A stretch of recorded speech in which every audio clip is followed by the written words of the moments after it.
Broadband Network in relation to its inquiry into the NBN business case. I welcome you all here today. This is a public hearing and a Hansard transcript of the proceedings will be made. Before the committee starts taking evidence, I remind witnesses that in giving evidence to the committee, they are protected by parliamentary privilege. It is unlawful for anyone to threaten or disadvantage a witness on account of evidence given to a committee, and such action may be treated by the Senate as a contempt. It is also a contempt to give false or misleading evidence to a committee. The committee prefers all evidence to be given in public, but under the Senate's resolutions, witnesses have the right to request to be heard in private session. If a witness objects to answering a question, the witness should state the ground upon which the objection is taken, and the committee will determine whether it will insist on an answer having regard to the ground which is claimed. If the committee determines to insist on an answer, a witness may request that the answer be given in camera. Such a request may, of course, also be made at any other time. I also remind all committee members that the Senate has resolved that an officer of a department of the Commonwealth shall not be asked to give opinions on matters of policy and shall be given reasonable opportunity to refer questions asked of the officer to superior officers or to a minister. This resolution prohibits only questions asking for opinions on matters of policy and does not preclude questions asking for explanations of policies or factual questions about when and how policies were adopted. I ask witnesses to speak clearly and into the microphones to assist Hansard to record proceedings, and I ask people in the hearing room to ensure that their mobile phones are either turned off or switched to silent. So good morning everyone, thank you for joining us on this sunny Friday. I understand Lucy Wicks may be joining us over the You are in communication. conference. Please hold on. Please hold on. That's okay, we'll keep going I think. I'd like to start by inviting my name's Jane Prentice. I'm the chair of the committee and I represent a seat called Ryan in Queensland. I'll invite my Deputy Chair to introduce himself and other committee members. Good morning, I'm Josh Wilson, the member for Fremantle. I'm the Deputy Chair. Brian? Hi, Jane Hume, Senator for Victoria. Good morning, Peter George, Senator for Western Australia. I welcome officers from the Department of Communications and the Arts. Information on parliamentary privilege and the protection of witnesses and evidence has been provided to you, and you're probably well experienced in all this. For the Hansard record, could you please state your name and the capacity in which you appear? The department has lodged a joint submission with the Department of Finance. This is submission 7 for the business case inquiry. Now, would you like to make any amendments or additions to that submission? And I'll start by inviting you to state your name. Chair, thank you. Richard Windeyer, Deputy Secretary, Department of Communications and the Arts.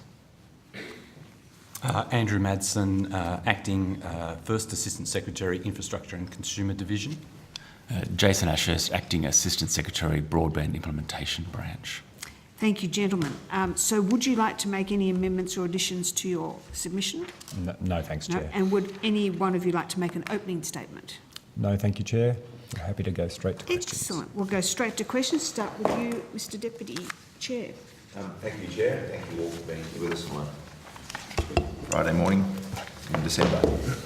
I'm interested in the current timetable and the sort of expected timetable with respect to the completion of the NBN. Would you be able to just explain to the committee when the NBN is expected to be fully built and fully operational? The plan for completion is June 2020. That has been the sort of plan and end date that the company has put forward in successive corporate plans now. So June 2020. Is that the time at which it will be considered to be fully built and operational? My understanding is that obviously the line rollout, the sort of premises ready for activation, that's the target date for that part of the rollout. But presumably, with a migration period, the network wouldn't be fully built and operational at that point, would it? That's correct. The way to look at it is probably there's a concept called ready to connect, which is a premises which, if the occupant of the premises would like to take a service can be connected to that premises. So the June 2020 date is ready to connect.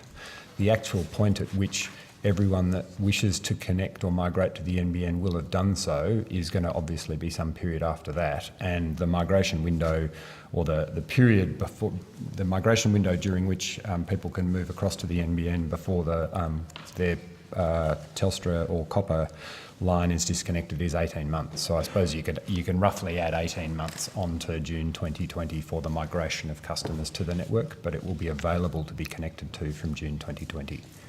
We've seen evidence provided in various fora on the way that the NBN is valued, and currently it's a sort of an asset value. In some cases, obviously, entities, when they're sort of mature, are valued on a sort of a revenue multiplier. So does the department have an expectation, is it around that time, somewhere between the middle of June 2020 and the ensuing 18 months as the NBN becomes fully operational, that it would be expected that there would be a shift from the present asset valuation to some kind of revenue multiplier valuation? We've got, I think it's correct to say, yes, there are sort of a couple of approaches to valuation. The current one that has been used in the last lot of financial statements and previous financial statements for the department is certainly a net assets approach. The alternative is a discounted cash flow approach. We've got an open mind as to when and if there might be a switch from one to the other. That's a question that we consider each year as we look to what is the best way of coming up with a fair value calculation for NBN for the purposes of the financial statements in any given year. So there is certainly a possibility that the methodology will shift, but as to the timing of when such a shift might occur, I don't have a view on that. We keep an open mind on it and reconsider it each year. Does the department track, even though at the moment, and I know this is really for the Department of Finance, but to the extent, even though the Department of Finance uses that asset valuation for a budgetary and accounting point of view, does the department nevertheless track those different kinds of valuations just for sort of keeping a sense of how the entity's going and what it's worth? We don't keep two valuations running simultaneously and then choose from the two. No, I'm not saying you would choose from the two, but would you have reference to the two? Have you ever had those kinds of cash flow or revenue? We don't have a discounted cash flow valuation of the NBN at this. You've never asked for one or had it produced or? No, we've asked the question. We've had to consider whether or not we should move to doing one, but thus far we haven't, and so we don't have a DCF valuation. Okay. Sorry, Co-Chair, Deputy Chair, can I just interrupt and welcome Steve Jones? Okay, and we have Dr. David Gillespie and Lucy Wicks. Welcome, Lucy, is actually with us. Excellent, sorry. I've just got a couple of more questions, Chair, and then I'm happy obviously to move on. A lot of committee members here. The sort of the business case for the NBN depends on a range of different things. One of them is a sort of a projected take-up, a proportional take-up of the available premises, which I understand. I know there was a Standard & Poor's analysis, and it referred to some internal NBN, and I assume departmental assumptions, that there would be something in the sort of vicinity to 73 to 75% take-up. Are you able to tell the committee what the sort of the evidence of that take-up is in existing ready for service or activated areas? It is within that range. I thought one of my colleagues might have the precise number, but it's held pretty steady for some time now at somewhere around the sort of 72, 73% take-up rate in the fixed line, on the fixed line network. And so, yes, that has been the assumption for some time, and it is the target that has been hit for some time. And so you're able to say that across the fixed line activated network, that is being met. Do you also have those numbers on a sort of technology by technology basis? I'd have to check. We certainly don't have them in front of us. Whether we've got them, we can take on notice Yeah, to see if we can break it down by the individual technology components of the Yeah, network. it would be good if you're able to take it on notice, both the overall take-up for activated areas and also the biotechnology type. My last question just goes to, one of the expectations set for the NBN is that you would get 90% of the fixed line network achieving 50 megabits per second or greater. Has any consideration, any analysis been done as to how evenly that is being achieved? I mean, we've had evidence previously that that's not being achieved yet, and the evidence from the NBN Co itself is that that's because of, resilient or remnant congestion in the migration period, and that these things will improve. But have you undertaken any analysis as to how that is being met across different jurisdictions? I don't know that we've done it broken down by jurisdictions. I think we've probably got very similar data and information that NBN itself has provided as to where they're at with the, what their lines are capable of delivering.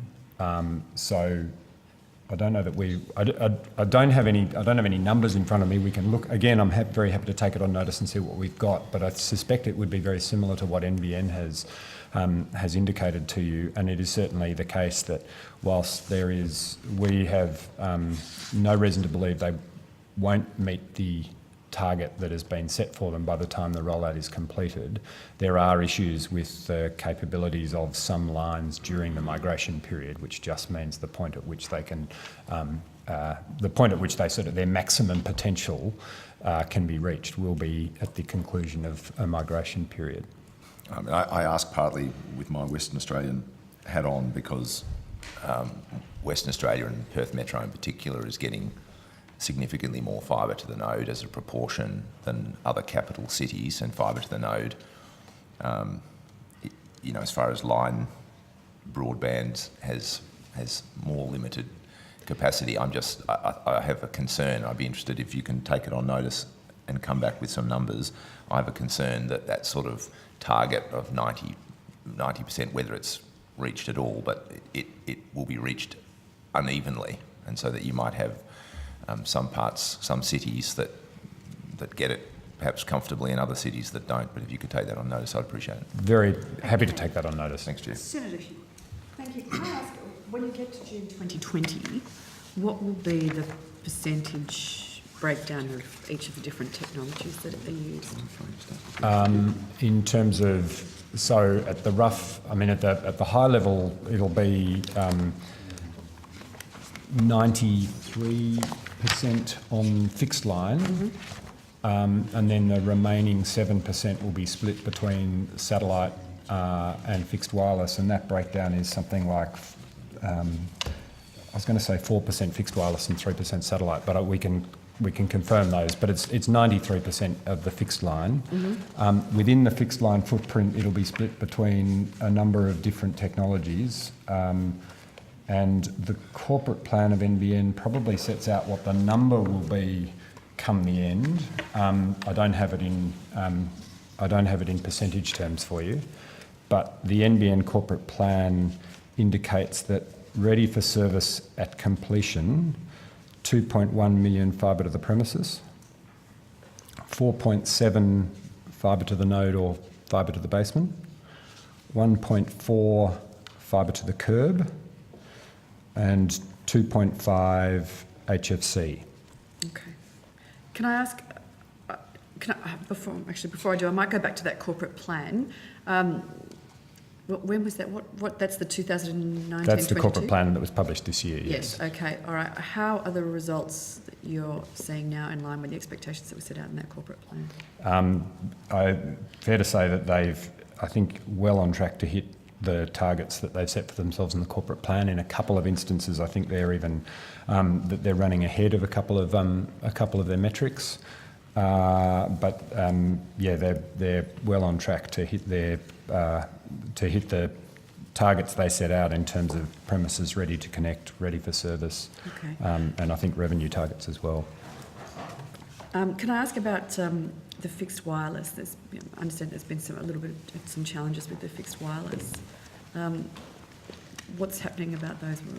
How are you addressing those? So that's correct. There have been some isolated patches in the fixed wireless network where congestion has emerged due to the high level of use by and take up by people. The company has an active plan to address those. They built more money into their latest corporate plan to allow for upgrades of the capacity of the fixed wireless network in those cells which are experiencing congestion. The exact amount of that, 800 million is in the current corporate plan for upgrades to the fixed wireless network. And that will be used for a variety of different things, but targeting this very small number of cells in the overall network that are experiencing congestion. And what's the timing around that? I think the first target they've set themselves is to get all of those. I think there's a target by September next year. They will have got all of the they will have got the worst performing cells all up to a worst. Minimum busy hour peak speed of 6 megabits per second, but then they'll continue to invest to keep improving the experience as they notice the demand impacting on the network. Okay, and that's in total about 4% of the network. The number of 4% of premises in Australia are served by the fixed wireless network. Of those 4%, so of the 600,000 people that are in the fixed wireless area, I think the expectation is about 400,000 of them are anticipated to take up a service by the time the rollout is completed. The number of those premises that are attached or served by a cell that is experiencing congestion is a very small percentage of that overall number. I don't have it in front of me. About 5%, I'm told. So it's a small number. What's that in numeric terms? If it's 5%, Household numbers. I guess if it's 5% of 400,000, it's what, 20,000? I think Mr. Marsden might actually have the number. Marsden, sorry, has the number. Percentage. Sorry? I just have the percentage. And just finally, the HFC optimisation, the HFC network optimisation, can you give us an update on that? Yes, so that, as we've been advised by the company, and we've been quite a close eye on the work they're doing around HFC in recent months. They are beginning now to bring it back online, as it were, back up to a sort of normal speed.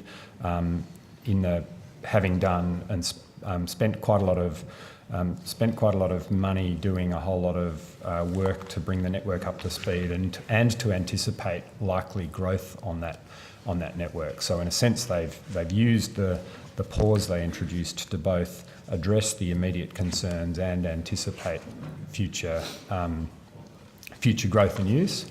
And having done that, it is now coming back online, being released to RSPs to sell back to, in a sense, normal rates. Okay, thank you, Chair. Mr. Mitchell, don't have a question. Senator Giorgio? Yes. What delays have you experienced in rolling out the NBN? What delays have you experienced? Has the NBN experienced rolling out the NBN? So probably the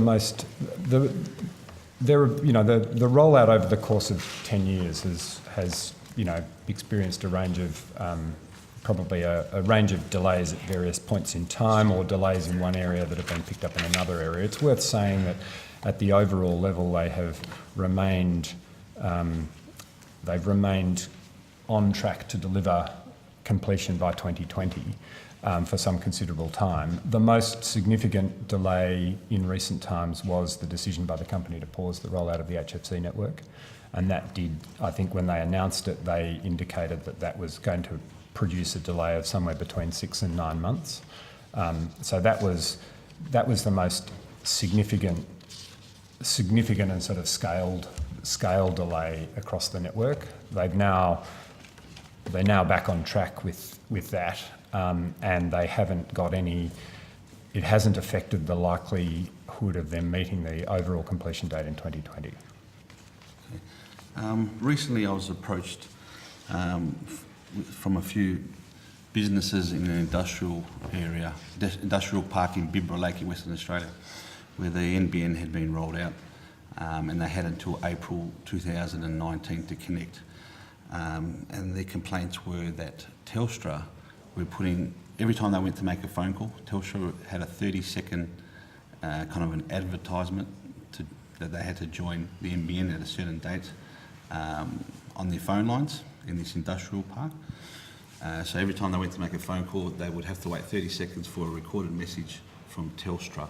Are you aware that Telstra are doing this to certain people or certain businesses in that area where they haven't connected to the NBN yet?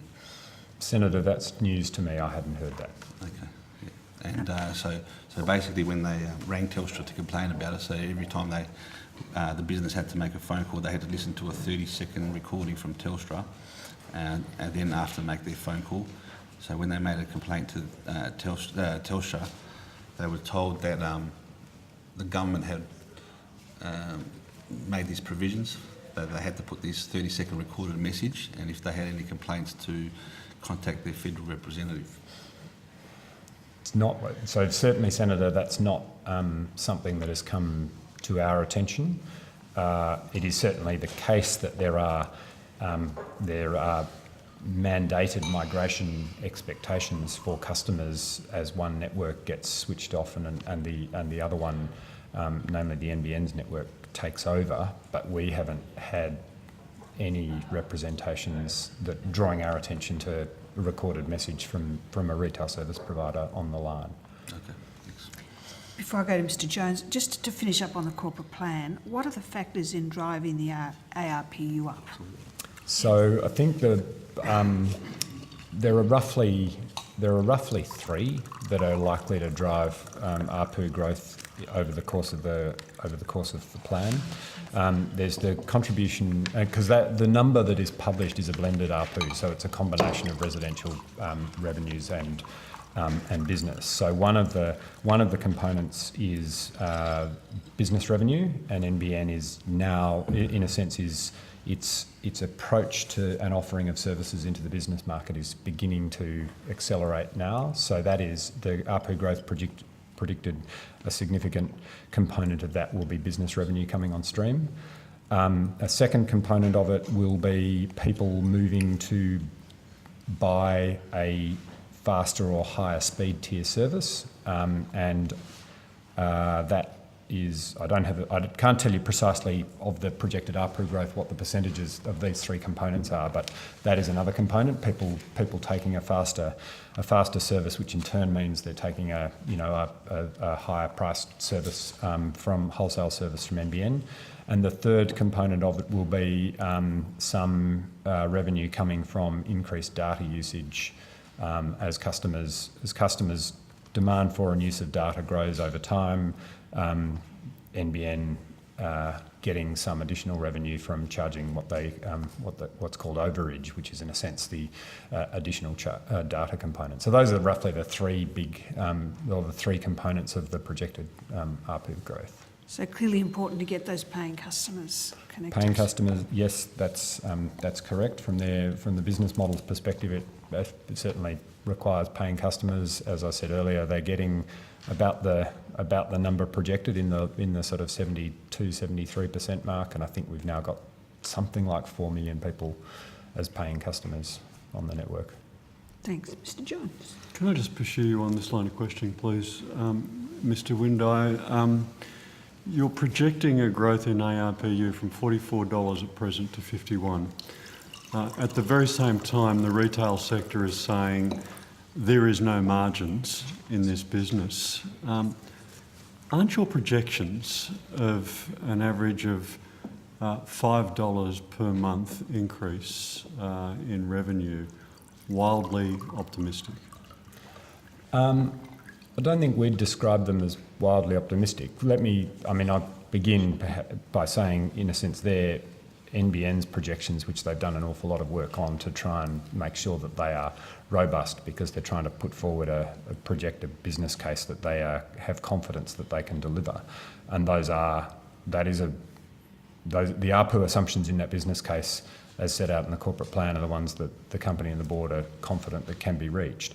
Does the department have confidence that those We've got- estimates so- are robust? We have looked very, as we do each year actually, looked very closely and worked with NBN as they work through the process of building up the business model. And we don't have, we see all the commentary and certainly hear from RSPs saying that, you know, either the wholesale prices need to be dropped or there's no way that you'll get the ARPU growth. We have no reason at this point to believe that they're wildly optimistic. I think as the component of that growth that is tied to business revenue is probably the one that we would be interested in keeping an eye on, because... What proportion is that, Mr. I don't have that off the top of my head. We can see if we can find that. I don't know that. That's very important to this committee. If you are saying that the projections in ARPU are anchored in a growth in business customers, and if they're only a little bit wrong, that is significant to the business case of the NBN, is it not? We can see if we can find out what proportion of that projected ARPU growth is tied to growth in business revenues, certainly. Yes. Have you stress tested that element of it? Sorry, I apologise for interrupt, but this is very important to us. Well, that's why I was saying that's the one I think we would be interested in keeping quite a close eye on, because that is that's the sort of new piece coming into the business model, that the business revenues are coming off a relatively low base and projected to grow. NBN is has spent a lot of time developing its business products, and it's sort of that part of the business that is selling, that part of the company that is selling into the business market. So we don't see any reason to believe that those projections won't come to pass, but it is coming off a low base and in early days. So that's probably of those three components, the one we'll keep the closest eye on. Presumably those estimates are based on a segmented business market, small, medium and large, and the government sector? Yes, that's right. There's a government and enterprise sector, there's a small to medium sector, and then there is a sort of micro home business component as well. And at all levels of that market, the retailers are looking for alternatives to the NBN network. So it's not like the NBN is the only player in this market. That is true, but in some parts of the business market, the NBN is the first alternative to and in some geographies, the first significant alternative to a market that was otherwise dominated by Telstra connections. So there's a degree in there. There will be, NBN is providing competition in the provision of business grade services in some geographies that previously might only have been served by Telstra. So then there are RSPs that are in the business, in the selling into government or large corporates, who I think there's no reason to believe won't be quite attracted to the idea of having an alternative network operator to choose from as they're selling into a corporate customer. I would like, and I'm sure other members of the committee would like to see further on that, further information, the questions that we've asked on the breakdown of percentages of that increase in ARPU attributed to the business segment and how it's segmented. Is it the view of the department that there will be growth within the residential and household, or in the household sector, from $44 a month to $51 a month? Or if it is not, what is it estimated that the average revenue return to the NBN from the residential and household sector is going to be? I think it's the view of the department would be that we can expect that there will be some growth in residential ARPU over the course of the plan. How much we should expect in some respects depends on if we can get the breakdown for you for the components. That will indicate how much of that is likely to come from the residential market. One indicator, I think, that there is scope to move residential customers to new products and thus bring with it the prospects of revenue growth. And as I said, one of the components is moving people to new products. Is NBN has been, and I mean NBN, in fairness, it's a combination of NBN's work and the RSP's work actually working together, has been tremendously successful in moving people up the speed tiers thus far. At heavily discounted prices. At a reduction in prices from their... Heavily discounted. Yeah, but they're providing a 50 meg product for all the same price as they were providing a 25 meg product. But that is correct, but they've also built, I mean, the corporate plan is built upon knowing what those numbers are and building in that current pricing expectation. So the assumption is once the people have had a taste of the faster product, they're going to willing to pay more for what they've already got. Well, I think there are two things that could play out, and I don't want to try and, forecast precisely what's going to happen in the Australian telecommunications market. I think it is in a particularly strange period at the moment as we're in the aggressive competition for new customers on the NBN. I mean, this is one of the I suppose a sort of unique churn moment in the industry where everyone is fighting. Customers are up for sale, I suppose, and everyone is fighting for the new ones. And whilst we've got already an existing user base of 4 million odd, there are another 4 million projected customers that RSPs are fighting for. So I think that colours a little bit or affects a little bit how they're likely to behave. This is the land grab. The land grab. The previous CEO was talking about, and many within the industry have used the same terminology. Yeah, that's right. So if I could put it to you this way, Mr. Windeye, because there's some other areas I want to go to, but I want to close off on this. We've got significant uncertainties within the forecasts around the business sector. Considerable uncertainties in the household sector, given the land grab phenomenon, if we can use that shorthand, the unknown behavioural responses once the heavily discounted wholesale prices are washed through the system, and competition from other platforms. There are significant risks, aren't there then, to the estimates of average revenue per user embedded within the corporate plan? There are significant risks to those being realised. There are look, I think from the way we would look at it, I think I'm not asking you to adopt my language of wildly optimistic.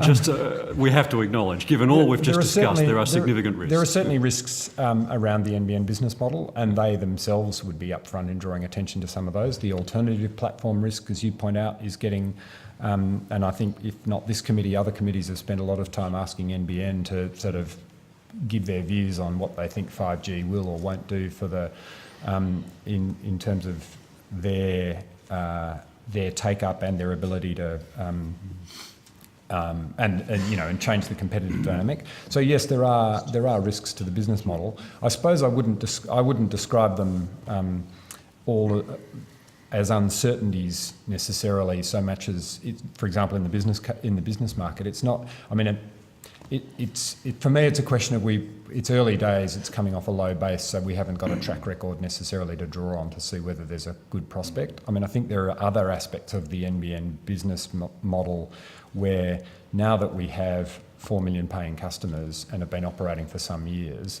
we're beginning to get some stability or sense of what the long-term operating model of this company might begin to look like. Now, it's there's still 4 million to go in the sort of so-called land grab and all of the scenario. other uncertainties that we've just traversed. But we're beginning to see some stability in how it might operate as a sort of normal running company as opposed to one that's aggressively rolling out and migrating customers. And in that environment, they seem to be managing to make reasonably good projections of what they are likely to be able to achieve and seem to be largely meeting those. So I guess that gives us some confidence that what they are forecasting is a reasonable forecast. But there are risks. There are certainly risks to the business model. I can't. Can I go to Mr. Jones? We just thought we might ask Mrs. Wicks if she had a question. Oh, sure. reasonable? Lucy, are you with us? Yes, I am, Jane. I'll just listen for now, if that's okay. I do have a couple of questions, but I'll chime in when I can. I'm interested in this line. Okay.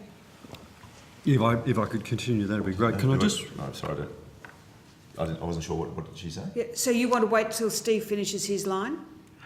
Look, I'm okay for now, Jane, and I'll let you know when I'd like to ask. No Just problem. jump in and I'll... Yeah, just call out, Lucy. Yeah.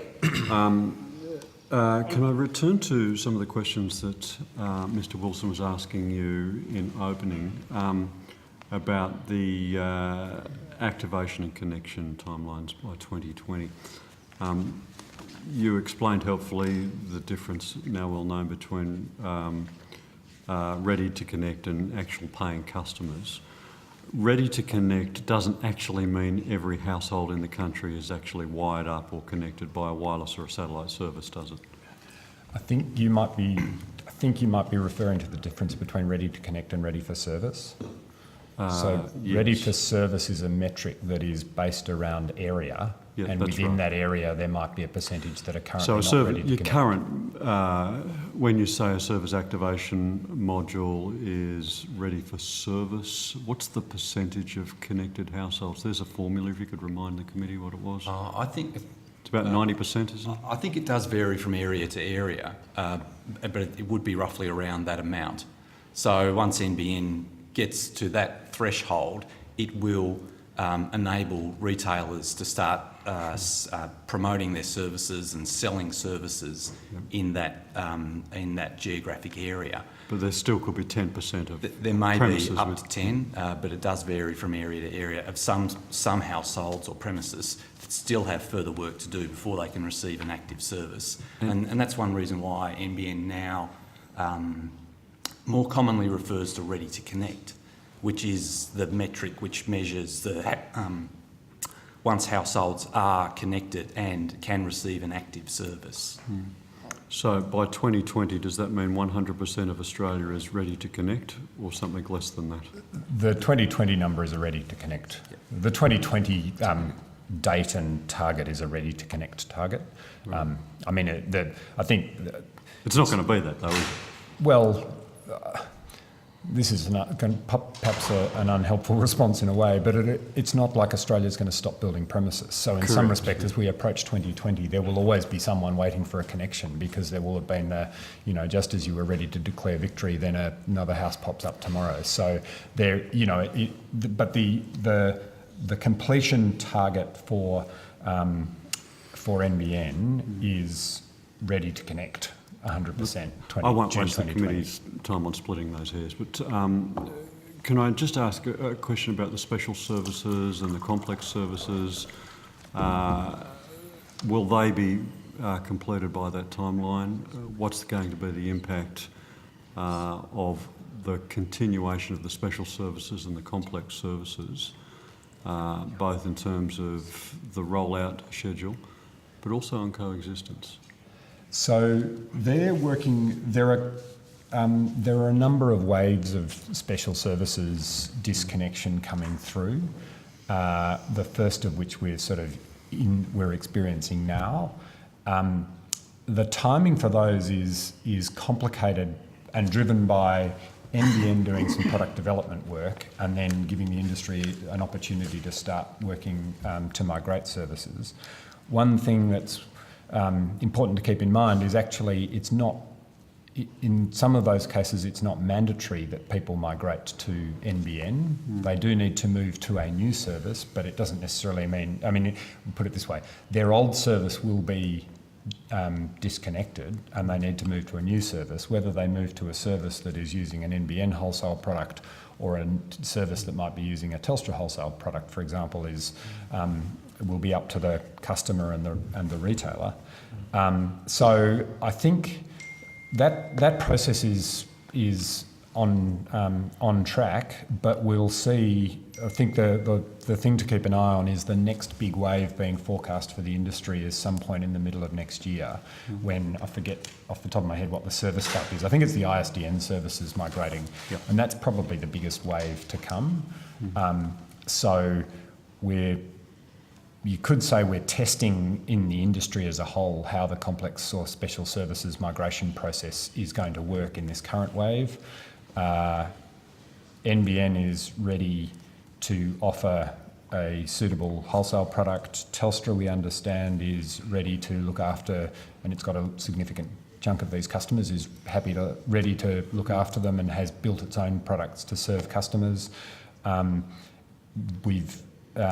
in a sense now we are kind of getting a chance to test how ready the industry as a whole is, and this is a coordination exercise between the retailers and NBN as much as anything. Can I just ask you one question on this? That I do want to ask something around some financing issues, but given the problems that we experienced in the early stage of migration in the residential sector, given that by their very nature these special and complex products are going to include more complex migration issues, what additional arrangements has the government put in place or sought of the NBN and the retail sector to ensure that all the problems that were existed in the early stages of the migration in the household sector are not repeated in this complex sector?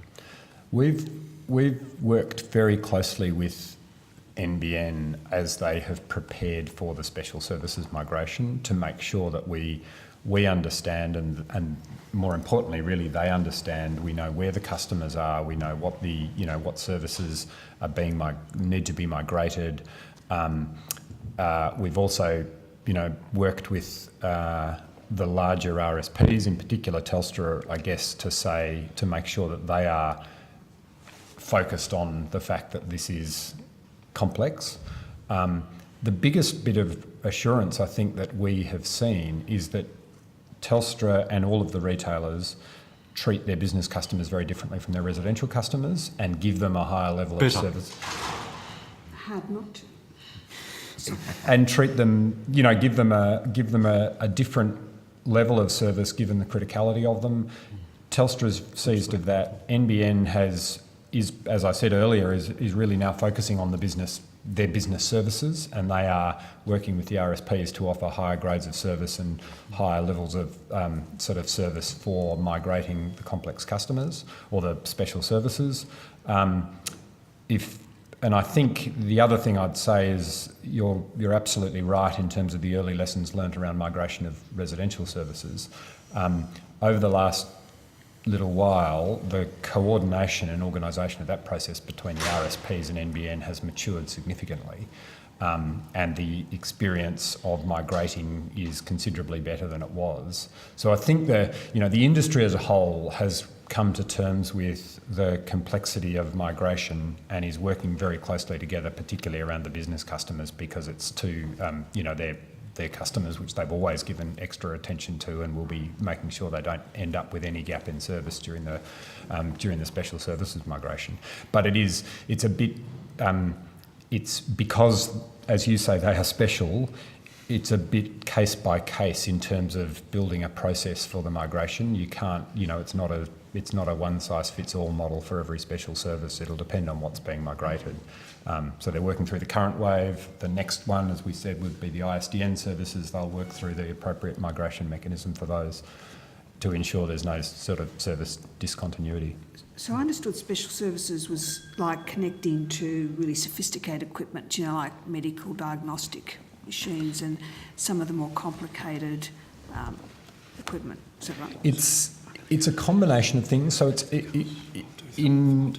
in practice, it's actually the way it sort of works is it's really looking at products that Telstra has been selling that are more than just a standard broadband line or telephone line. So some of them would be going to sort of complex services and into the medical sector, but others might be a line or a service that is into a small business which has just got half a dozen telephone lines and a couple of faxes, for example, and you need to build a particular type of service to be able to migrate multiple voice lines.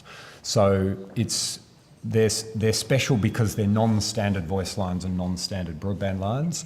The customer hanging off the end of them could vary between a complex medical facility, or in some cases just a business that happens to have quite a lot of different telecommunication services coming into it. Lucy, you had a question? Yeah, thank you. Thanks for that, Jane.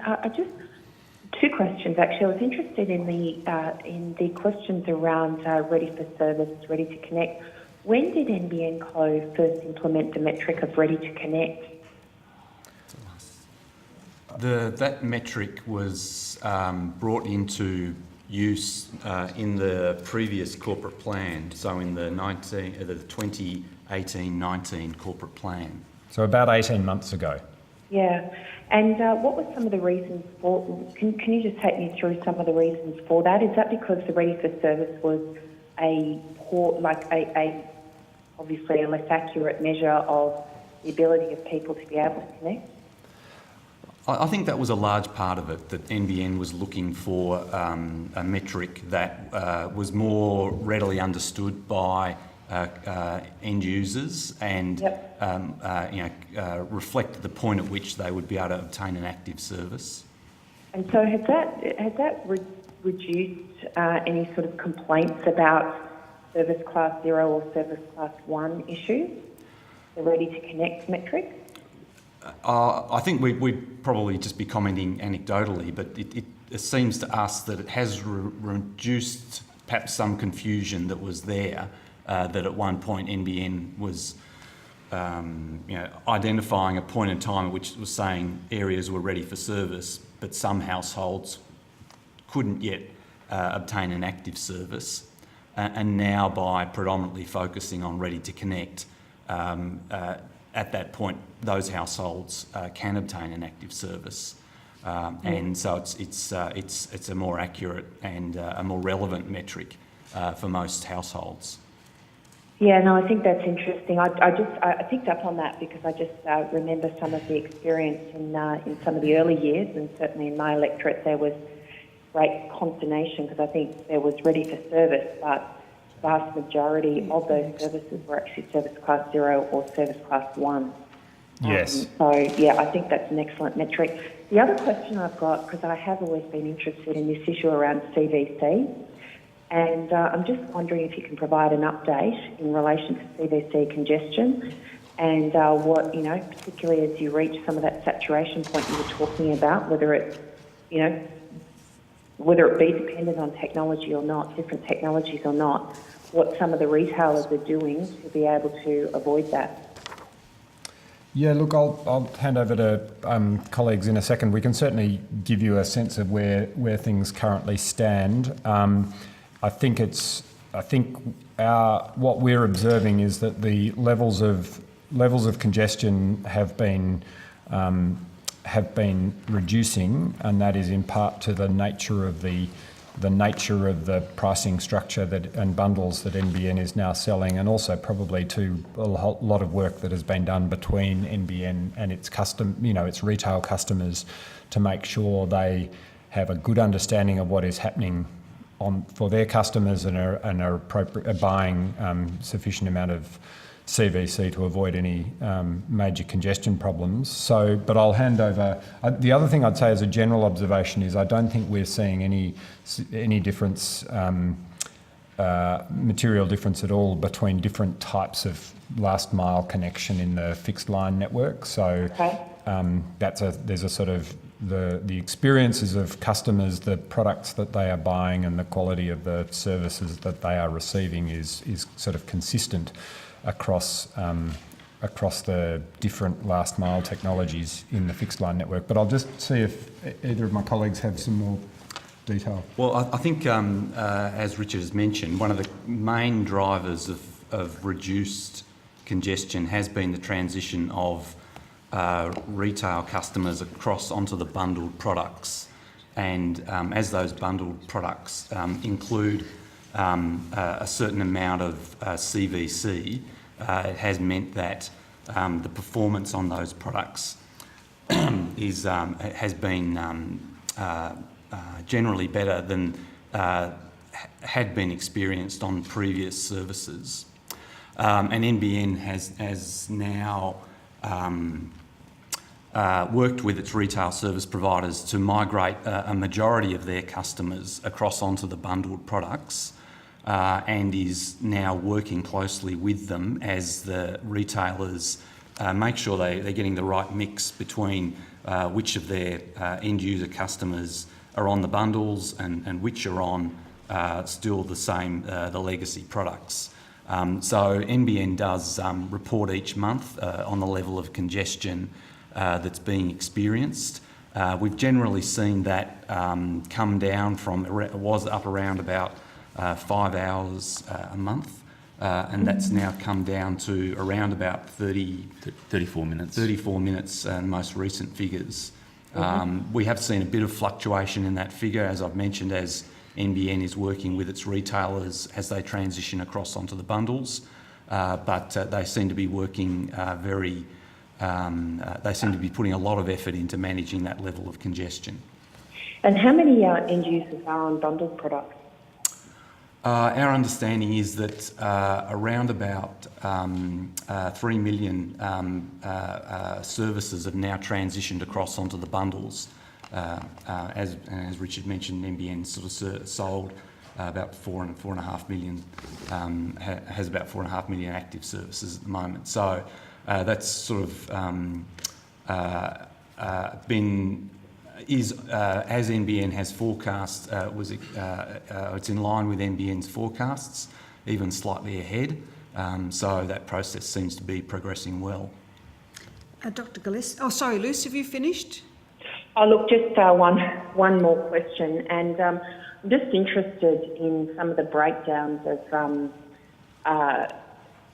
I guess, speed issues.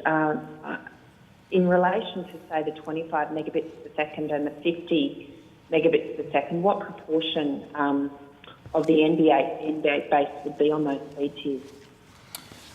Just let us see whether we've got that in front of us, and we'll see what we can give you. We can I mean, that certainly can be got Do you want to take provided that on on notice. notice? But, Happy for you to take that on very happy. Yeah, well, look, we're happy to take that on notice. That's Yep, no that's worries. straightforward. Thank you.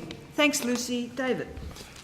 Yeah, thanks very much. I was just wondering if you had any practical figures for the more regional services. I take your point about the bundles improve the download speeds and lower congestion, but what I'm seeing in corporate reports is different from the lived experience in the regions, and there is still a lot of congestion at peak times when everyone seems to want to download when kids get home from school, for instance, both on the less so on the towers than fixed line, but the satellite, for instance, even though there's more capacity, there's more congestion. And the other thing, I don't know if any of the other members have asked, but how many more towers from what was originally planned have we got now actually delivered? That's the second question. And then the third one is a lot of constituents, at least on the north coast of New South Wales, have been told that the NBN's coming, and all the plans on the website say it's due to run, but then they get a letter saying it's been delayed by a year. Does NBN report to you any of those metrics? So on the first one, so I think, look, we'll take on notice to see what specific detail we can give you on all three of those.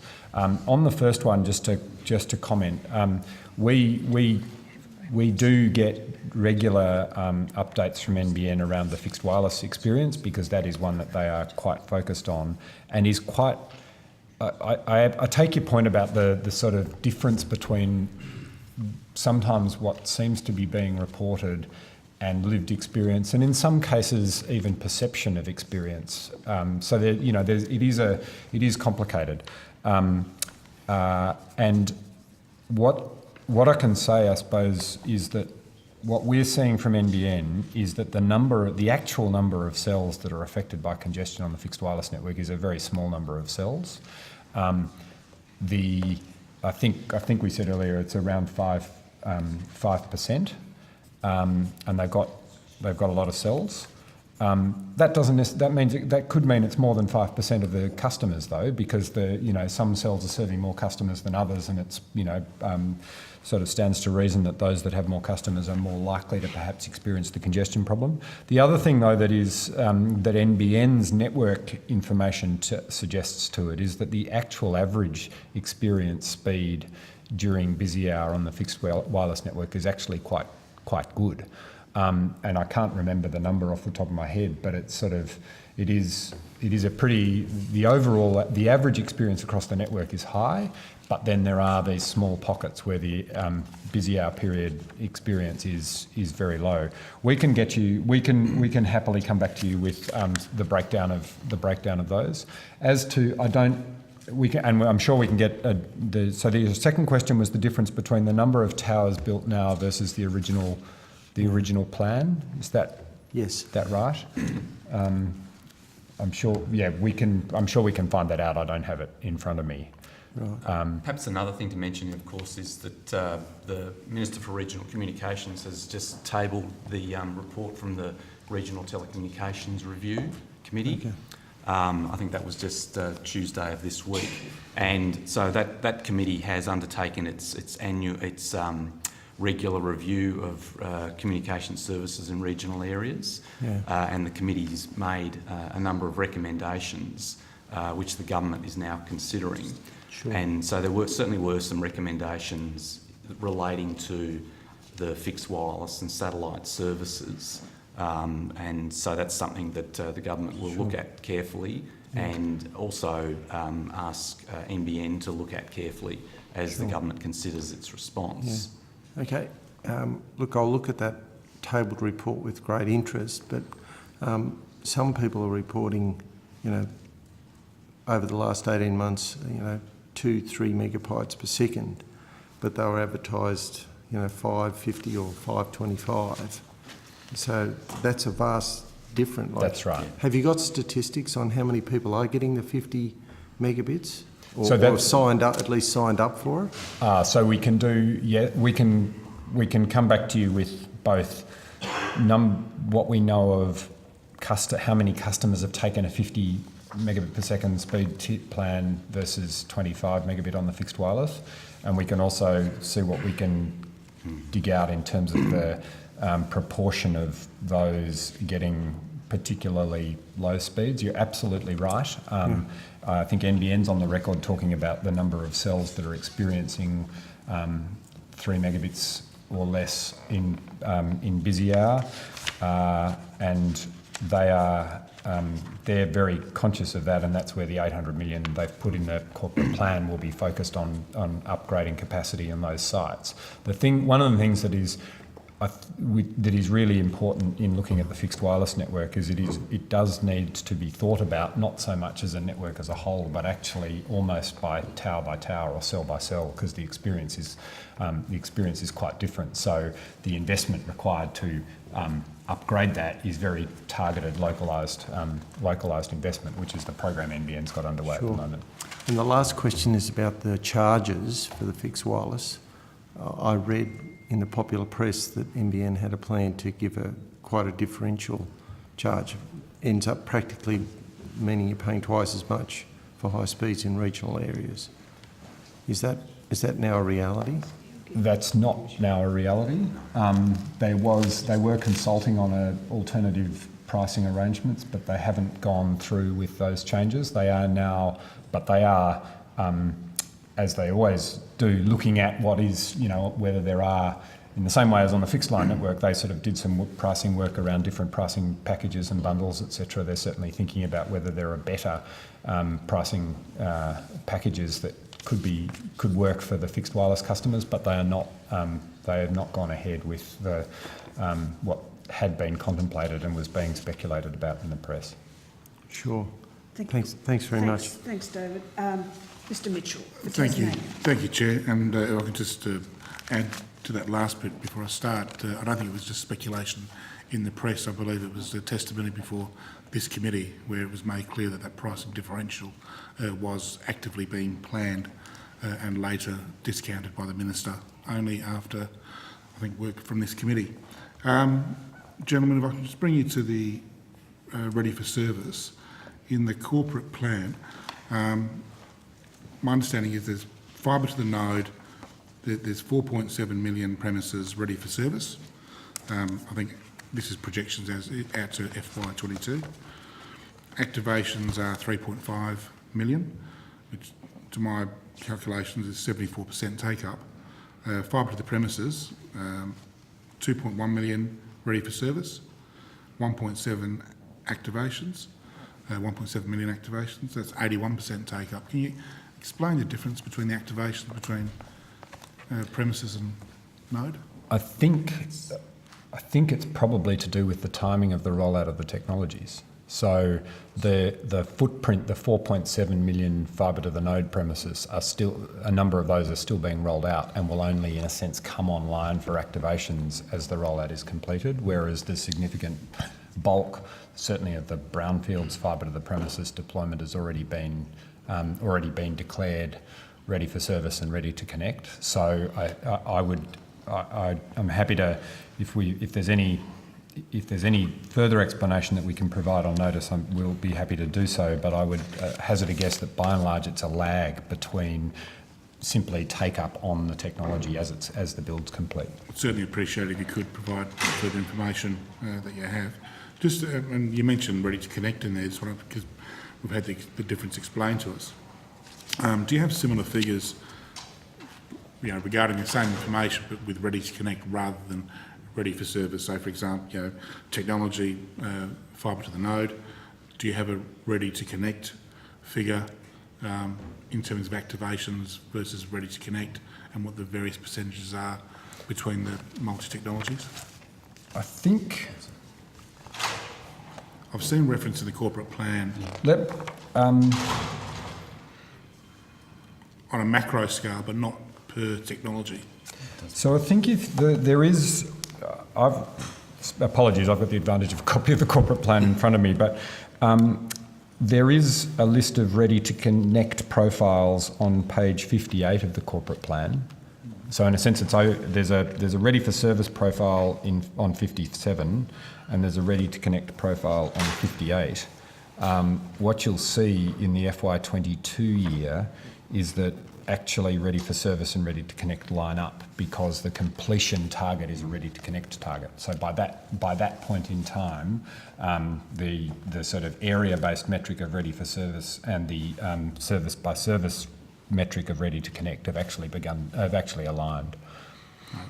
So the 4.7 million number you were quoting as ready for service is also actually the ready to connect number. To the end, if that makes sense, yeah.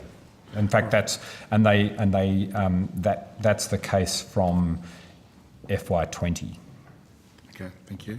And just briefly, it doesn't really go to the terms of reference of this element of the inquiry, but you mentioned that you regard 5% of cells as being, I think you mentioned a couple of times, a very small number.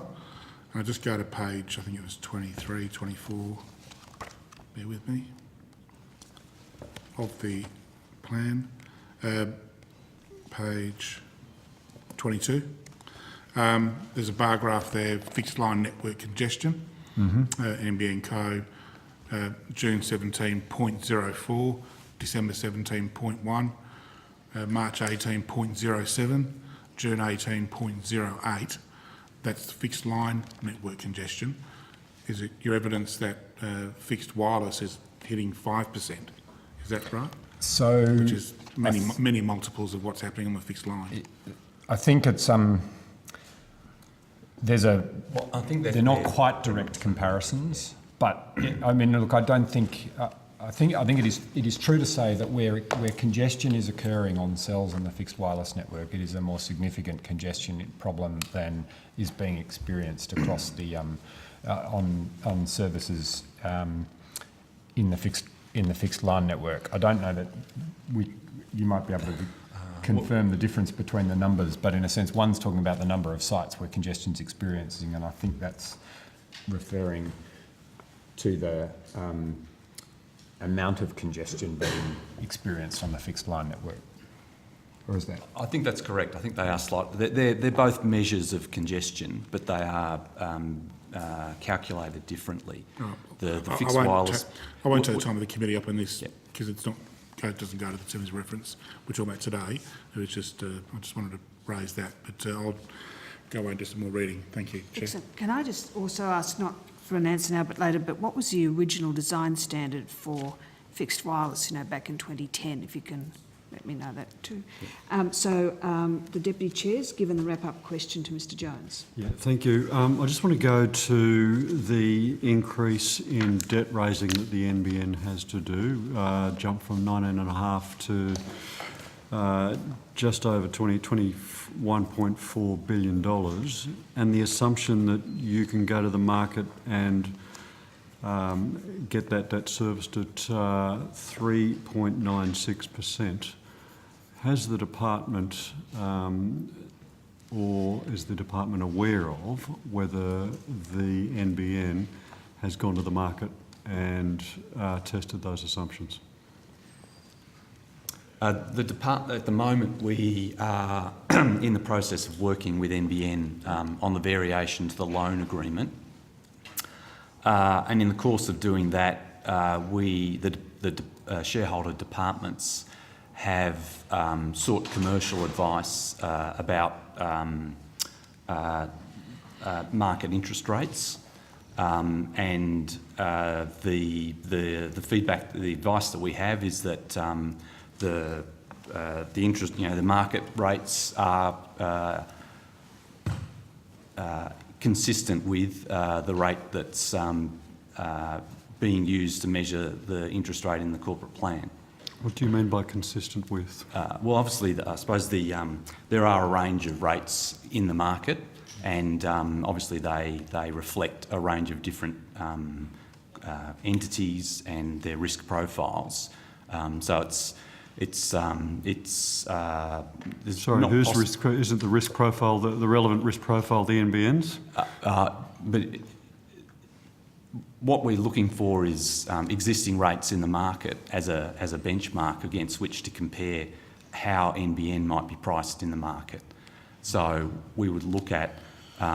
So you have gone to the market and sought interest in providing a loan facility of this amount at 3.96%. We haven't approached, and NBN hasn't approached the market to borrow $2 billion.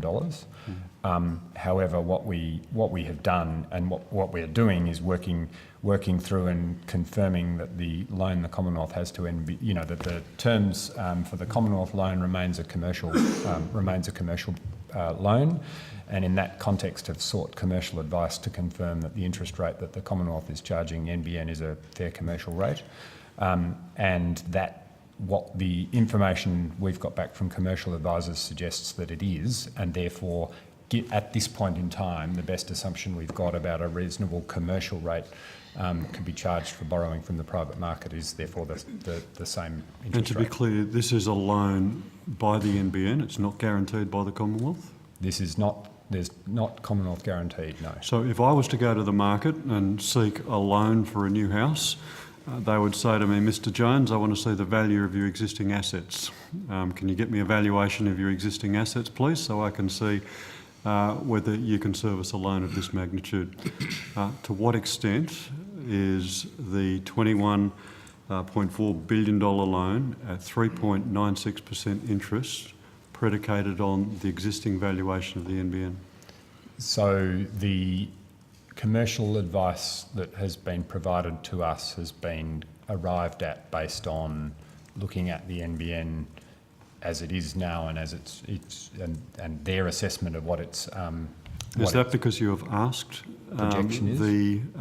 your advisors to provide you with advice on the rates of interest you could get on a $21 billion loan based on the assumption that the valuation, the current book value of the NBN is the correct valuation?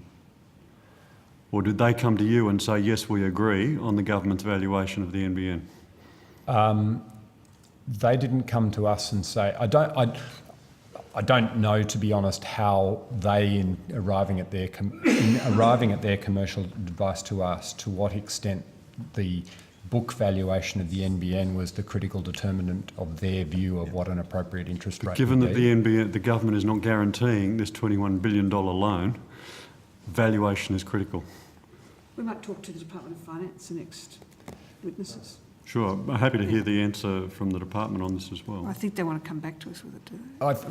Look, we can come back to you with we can see if there's anything further we can come back to you on. I suppose it certainly isn't the case that we went to the market and said, here's what we think. Can you, in a sense, check this for us and tell us whether you think it is reasonable? We asked for commercial advice to say, if you were looking at this business and working out what a reasonable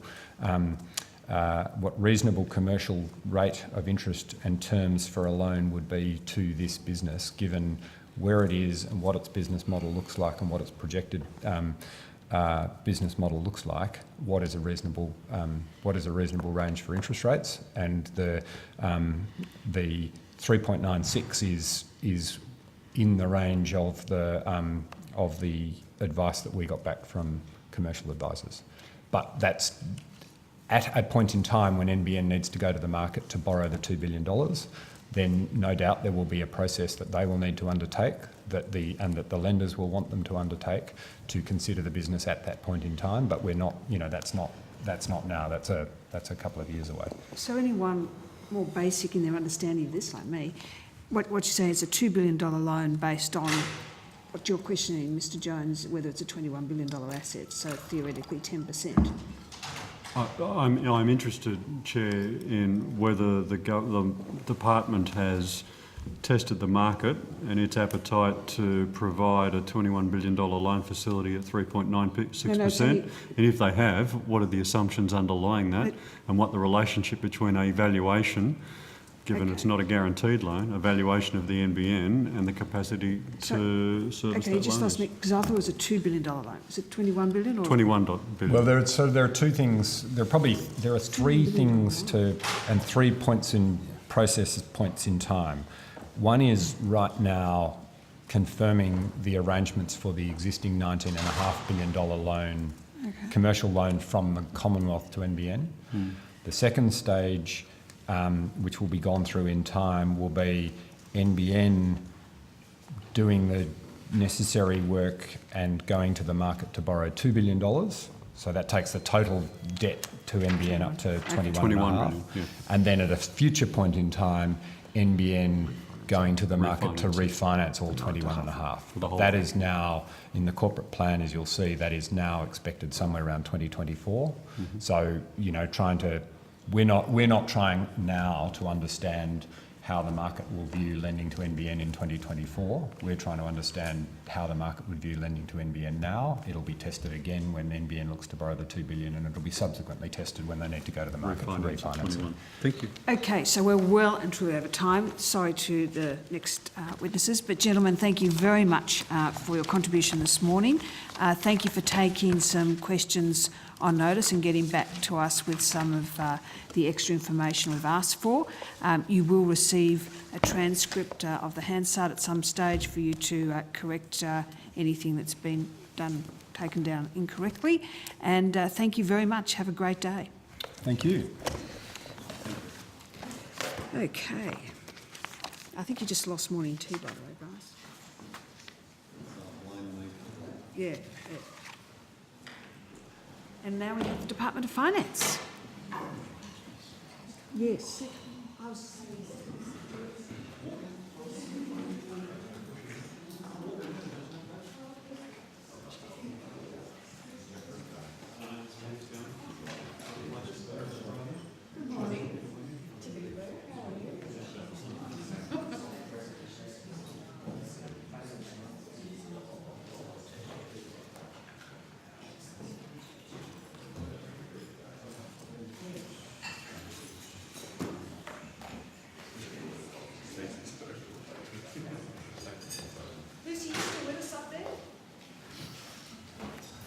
No. She's probably doing what I'm doing, trying to do three.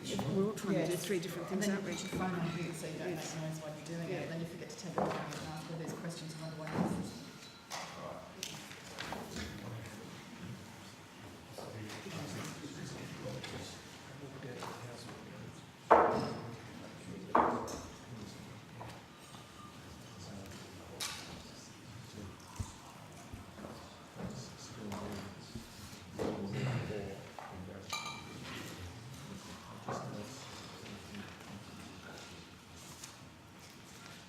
All settled in. I welcome officers from the Department of Finance. Sorry to keep you waiting. The information you're about to give is on parliamentary privilege, and the protection of witnesses and evidence has been provided to you. And like the former department representatives, I'm sure you're very familiar with this system. For the Hansard record, could you please state your name and the capacity in which you appear? Andrew Jaggers, Acting Deputy Secretary of Finance. Tracy Carroll, First Assistant Secretary, Financial Analysis, Reporting and Management at Department of Finance. Andrew Danks, Assistant Secretary, Government Businesses, Department of Finance. Stacey Hall, First Assistant Secretary, Commercial Division, Department of Finance. Thank you all for appearing today.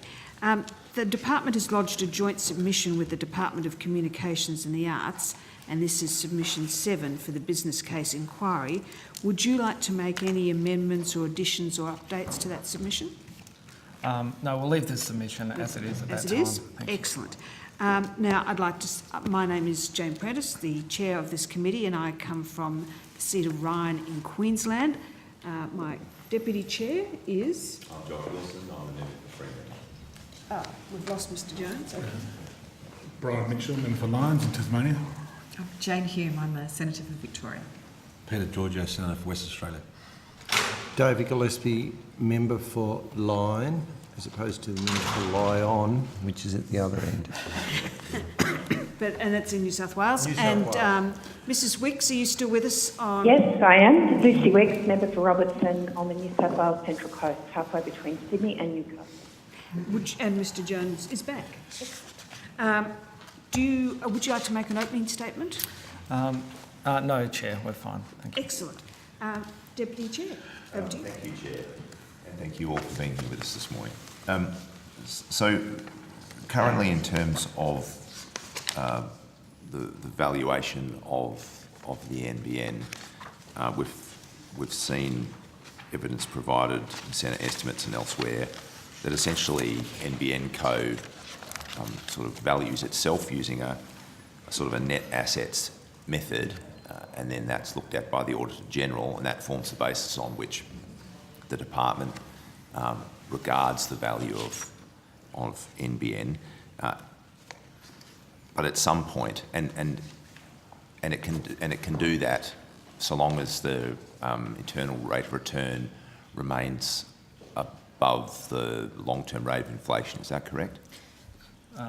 Well, I think that the first point you made was about the valuation, which was done in compliance with Australian accounting standards, and I might ask Ms Carroll to talk to that in a little bit more detail. And I think the second part of what you asked was about the rate of return, and certainly the evidence that we've provided here before is that for an equity investment to be classified as an equity investment, there needs to be a return above the rate of inflation.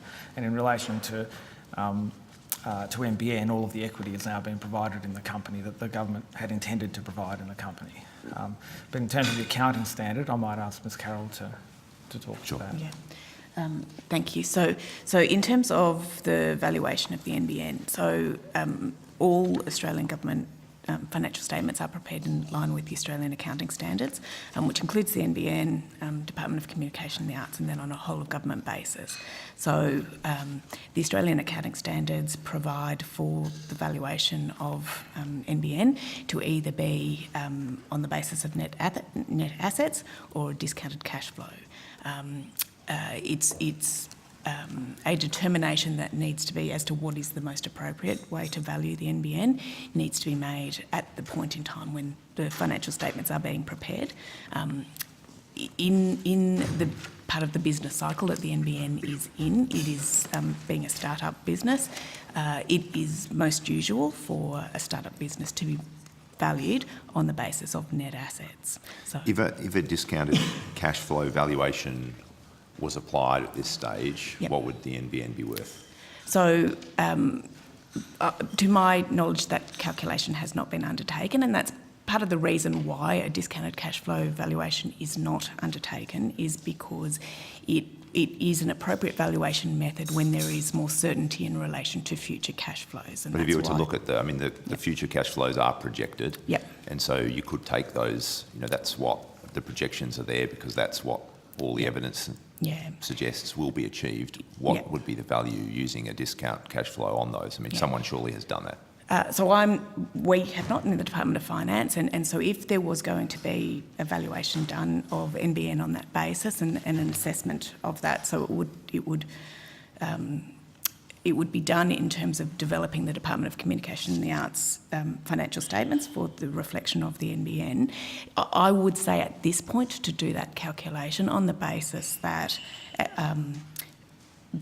that method of valuation is not being used because there is not sufficient certainty in relation to future cash flows, that you would get an unreliable value. And I know that this is, so the Auditor General does, as you'd be aware, does audit the financial statements of the NBN, Department of Communications and the whole of government financial statements, and they have looked very closely at that as to whether what the net assets valuation is the most appropriate method. So that neither the Department of Finance itself has not and is not aware of any other governmental agency, the Department of Communications, obviously. So just to be clear, the Department of Finance has not itself undertaken that. It's not received, because I know that certain outside financial analysis has been commissioned.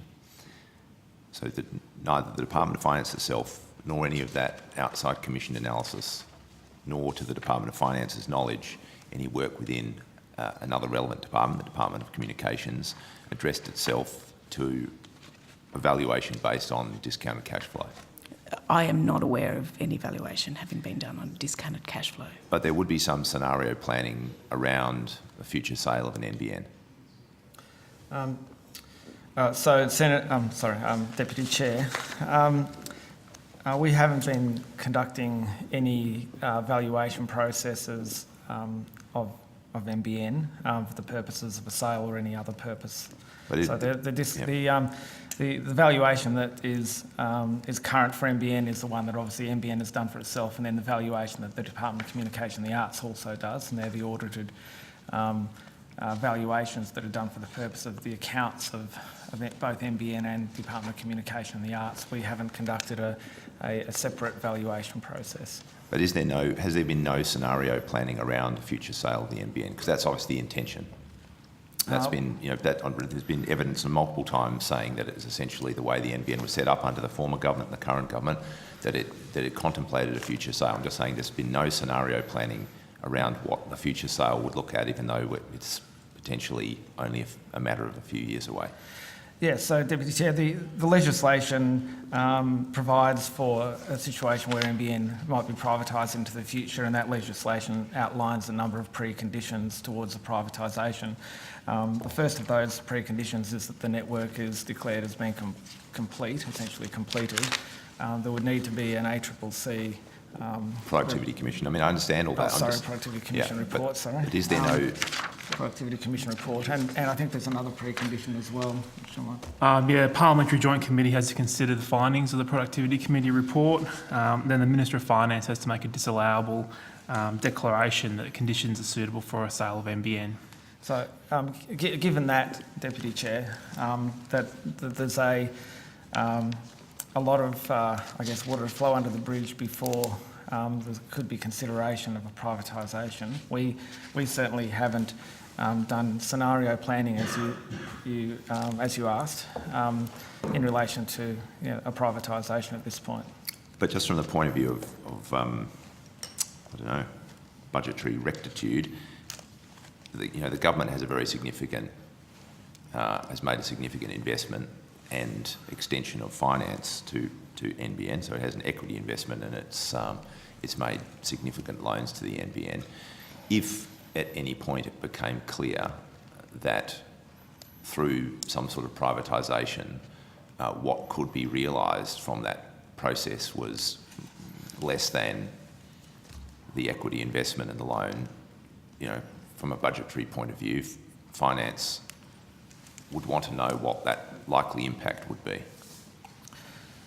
So a future privatisation could be done in a number of different ways, and There are a number of different market outcomes. I understand. It'd be very sort of premature for us to start speculating on what that might look like before, certainly before the network is completed, but also this far out from any potential sort of privatisation. In terms of our equity investment and our loan, one of the things that we need to ensure before equity is provided into any government business or a loan is that with equity that we get a return on that, and that our forecasting and our analysis shows that we'll get that return on the equity, and with a loan to ensure that the repayments are capable of being made. And so in relation to NBN, we've ensured those those conditions will hold, that our equity will receive a return and our loan will be repaid. And so those decisions have been taken at the appropriate point of time, and we continue to monitor to ensure that we're going to receive the return or the repayments that we've agreed to. Josh, Senator Hume had a question on that. I do, yeah. Well, I'm interested in this concept of a write-down in particular, and how a write-down, which has been sort of bandied about in the media a bit, how, whether it's necessary and what the effect of that would potentially be. Certainly the valuation of the company has to be done in accordance with accounting standards. It's not really open to us to unilaterally decide that the company's value is less or more than what the Auditor General has agreed in terms of finalising the NBN's accounting standards. A valuation of NBN Co's assets, it's not a government decision. That's correct. I'll ask Senator. I'll ask Ms. Carroll if she wants to elaborate on that. I would just agree with what Mr. Jaggers has said, is that the value of the NBN, as I said before, is in line with accounting standards. The value of the assets reflected in the NBN's accounts are determined by the NBN, again, in line with accounting standards. For NBN to choose to write down the value of their net assets, they would need to independently assess each of the assets to determine that was appropriate. Your second part of the question about so yes, there is no ability to unilaterally determine to write down the value of the NBN. And the second part of your question in relation to what would be the impact of writing it down is that it would be an adjustment in the balance sheet of the NBN. It would be an adjustment in the balance sheet of Department of Communications and the Arts and in the whole of government balance sheet. But there would be, no significant kind of consequence for doing that. Okay, so just let me understand then. It would have an effect in the Commonwealth balance sheet, but would it have any interaction at all with wholesale prices or any effects on internal rates of return? No, because the rate of return is based on the government's investment and the expected return rather than the valuation as it shows in the financial statements. Thank you. Thank you, Josh. So, Josh or Stephen, on the same topic before... On the same topic. Yeah, on the same topic. Anyone else on the same topic? Mr. Wilson has spoken to you at length about the cash flow valuation methodology. You've made it quite clear that that's not the methodology that's been used. Just to be clear in layman's terms, the asset methodology of valuation is not an assessment of how much the government or the NBN has spent on its assets, but how much it assumes they are worth. Yes, so the starting basis for the value of any asset would normally be the cost, so what they were acquired for, and then there would be the consideration in relation to whether there's been any depreciation or appreciation, and then the impact of any liabilities, is what is netted off against that. So in a sense, there is a relationship, isn't there, between cash flow and an asset valuation. So certainly the value of the NBN and so why the value of the NBN right now is less than the value of what was invested for the equity investment that the government has made in the NBN is reduced because of the fact that it is in a start-up phase, and so it hasn't been making a profit. So that absolutely has an impact on what is the net asset value of the NBN. Yeah. There was some reportage a few weeks ago regarding, in the Australian media, regarding the requirement to a trigger for a revaluation of the NBN if its revenue or its cash flow drops below 2.5%. Yeah. So in terms of accounting standards, yes. that would not, like it is those two methods in terms of valuing the NBN as an asset, is looking at the net cash flows, or the discounted cash flows or the net assets. So certainly going forward, at some stage, it likely will be that there will be an assessment of the value of the NBN will switch over to it being on a cash flow basis. But that's the way of the only two ways of valuing the NBN. But no, my question is a little bit different. It's is there a requirement? Yep. Can the Department of Finance confirm that there is a requirement to revalue the NBN if the return drops below 2.5%? And that is because 2.5% is the expected long-range rate of inflation. So, in shorthand, it's no longer returning a commercial rate. So no. So the investment in NBN was treated as an equity investment, and that's the tie back to the rate of return, the expected rate of return. Once the investment has been made as an equity investment, it's not reclassified if the return experience changes. So it could make no money and it would still be treated as an equity investment? It will still be reflected as an equity investment, and then the adjustment in the valuation would be treated as an other economic flow, so which is an adjustment to the equity ownership or the value of the equity in the government's balance sheets. So, and Dr. Gillespie, you have a question on this issue as well? Well, the member for Whitlam has touched on them, but just so we're all clear, the Commonwealth has made an investment. Yes. It's not getting a return on the capital as we speak, but the valuation of the NBN is up to the NBN. And generally in commerce, my understanding is the value of anything, including the NBN, it's worth what it earns. And that's premature because it's still a business in construction, like lots of businesses. It's in a negative phase for 4 or 5 years. Would that be a reasonable analogy? Yes. Like any business, particularly something of this gargantuan proportions? Yep. Absolutely, I would agree that is. So over the longer term, it is expected that it will achieve its rate of return. Yeah. Chair, if I can just come back. I mean, I understand the way things have been explained. It's all about different kinds of accounting treatment. I think from the point of view of the public, you know, in simple terms, you've got the government is sort of on the hook for $49 billion, both in equity investment and loans extended to the NBN. It can maintain that in perpetuity. You know, if the loans aren't able to be refinanced, if the private sector doesn't want to come in and have a piece of that, the government could extend beyond 2024, that current timeframe. Those loans could just be extended in perpetuity, and the equity investment could be maintained in perpetuity. But the reality of that is that the government will then, the idea that the $50 billion or some part of it might be returned would have to be done away with. That seems to be a given.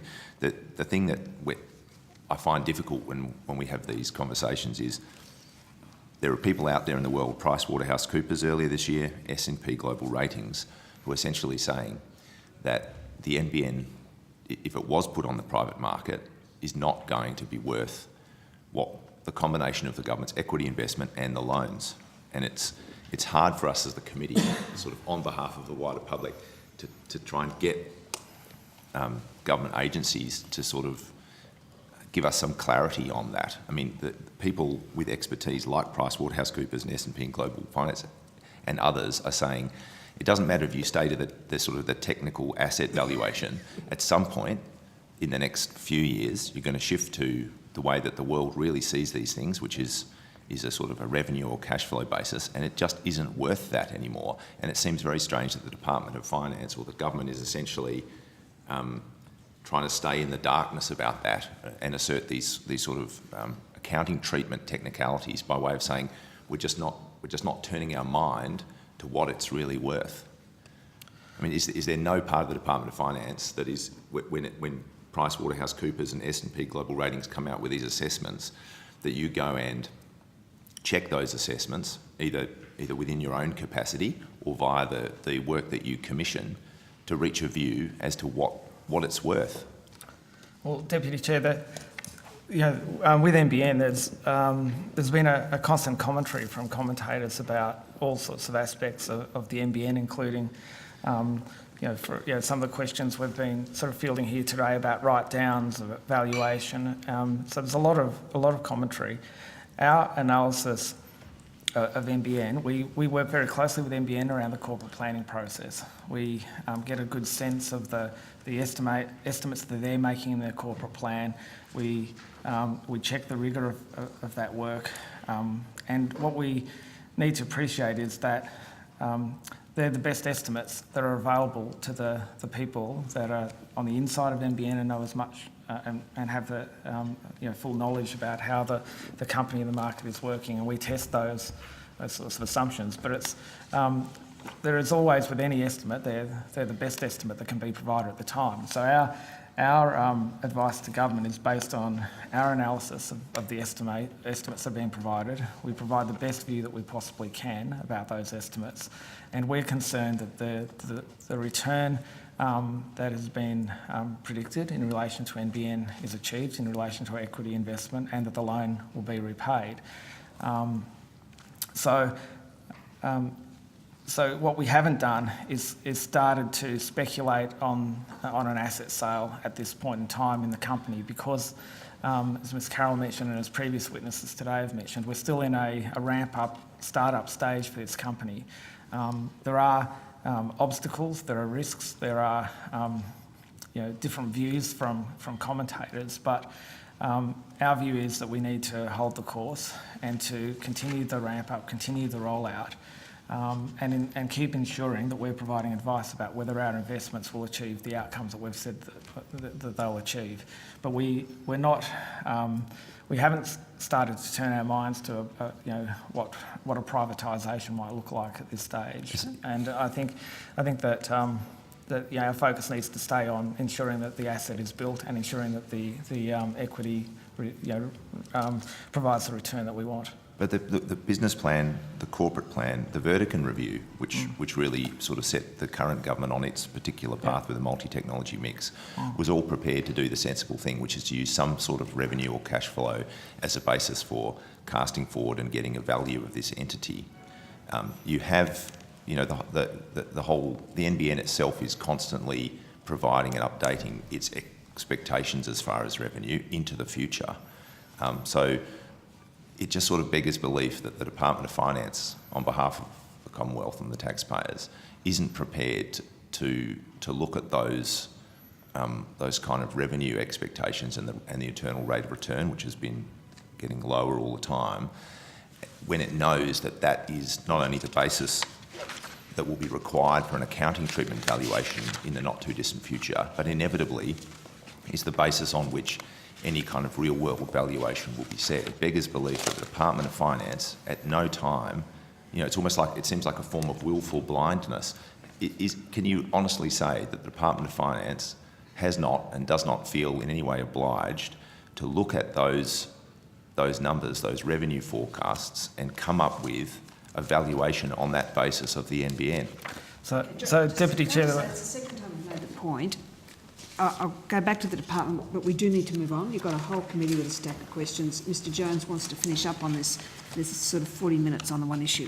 Over to you, but then can we move on? Thanks. Yeah. Deputy Chair, just to clarify, when you were asking about whether we've done a valuation in relation to a future asset sale, as I've as I've answered, we haven't. But just in that last set of questions, you referred to us looking at revenues. That's something we do constantly with the companies. So obviously the rate of return and the revenue forecast is something that we do test with NBN and also through our own analysis. I might see if Ms Hall or Mr Danks wants to add anything to that. Yes, so and we do take independent expert advice to support the work we do in analysing the corporate plan. I believe that we've testified before other committees that Ernst & Young supported departments in undertaking the review of the corporate plan. The most recent review, that is done on an annual basis, as Ms Carroll indicated earlier, and as the Minister has previously testified. The valuation of NBN is something that can only be undertaken in accordance with accounting standards. It's undertaken by NBN, the company, using the net asset method, which is the most appropriate method at this point in time.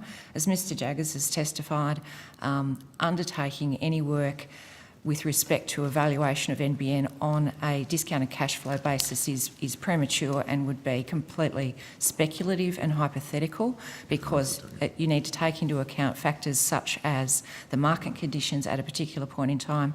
The regulatory settings obviously will have an impact, as well as things like terminal value. So it's not as simple as looking at the future cash flows that are available at this point in time over 10 years. You need to look out much further than that and take into account many other complicated factors. And as Mr Jaggers said, it's not something we have done.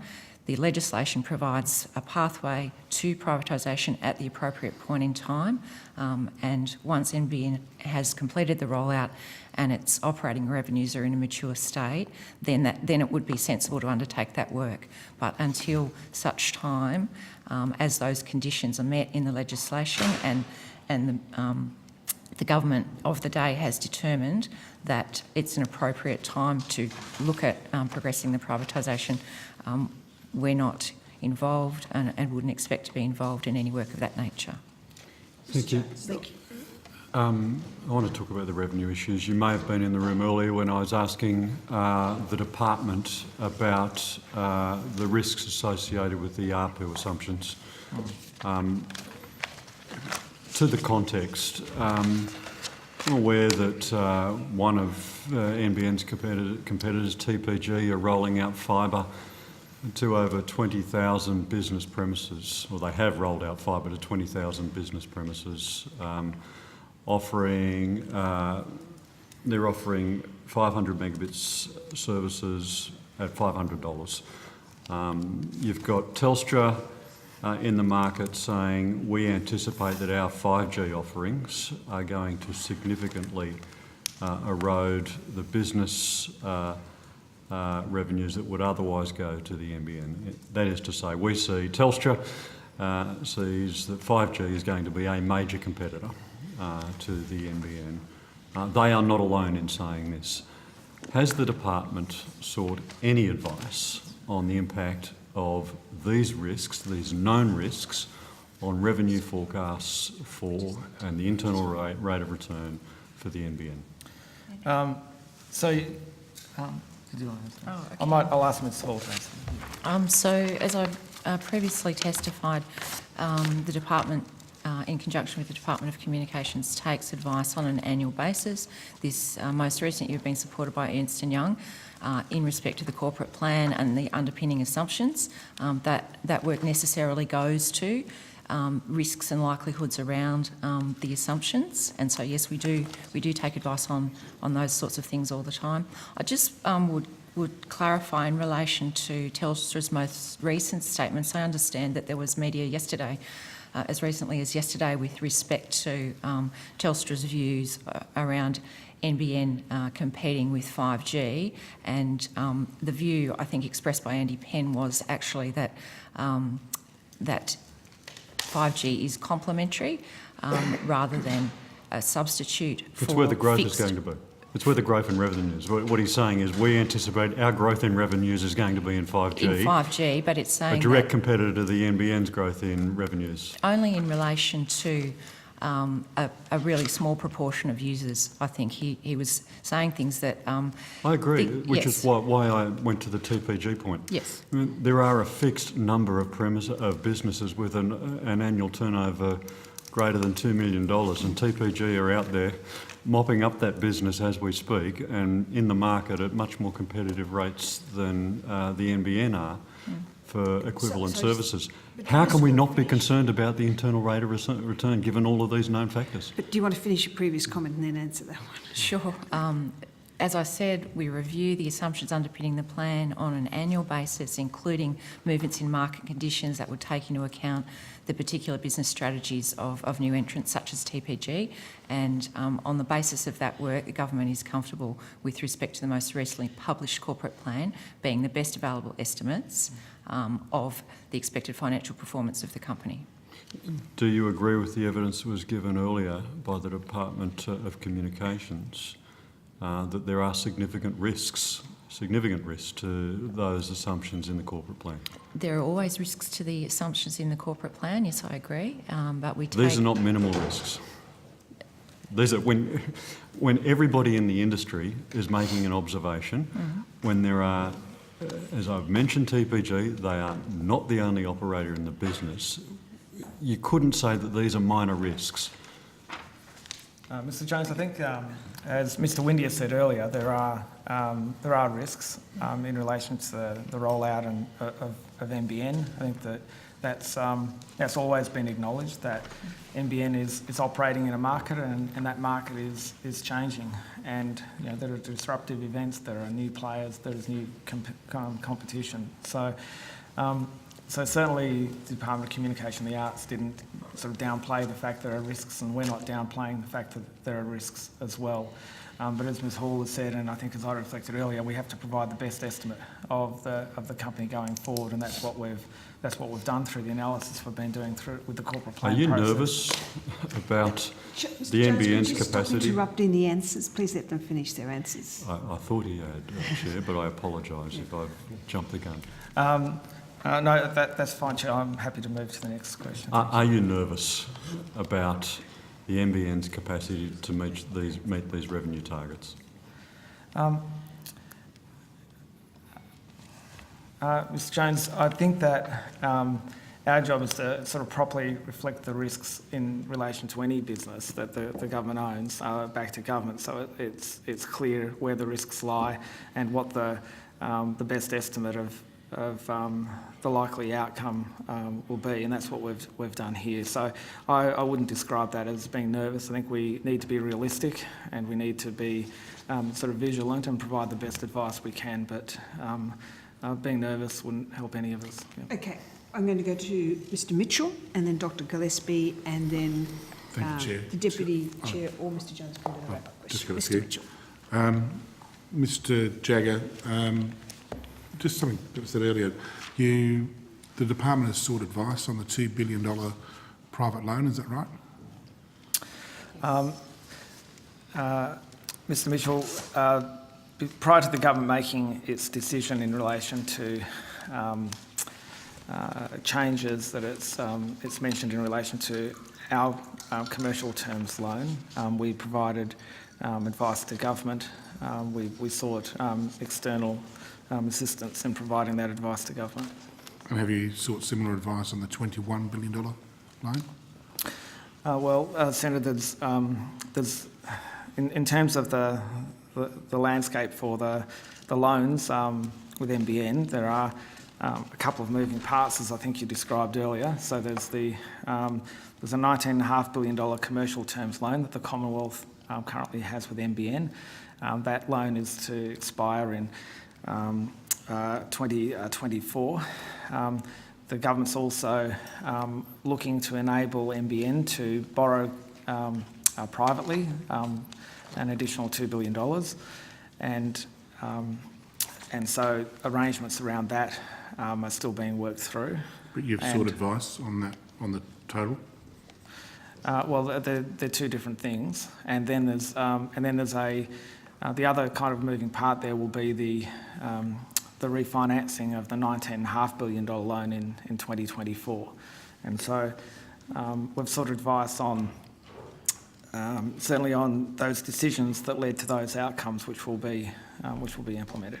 Sorry, you sought just advice on the decisions that led to... Can you explain that to me? Yeah, so the government made a decision since the last budget to extend the term of the commercial terms loan with NBN, and also to amend the arrangements for that loan that will enable NBN to provide a level of private debt of $2 billion. So those decisions were taken. I'd expect the government would outline those decisions as is usual practice in the mid-year economic fiscal outlook.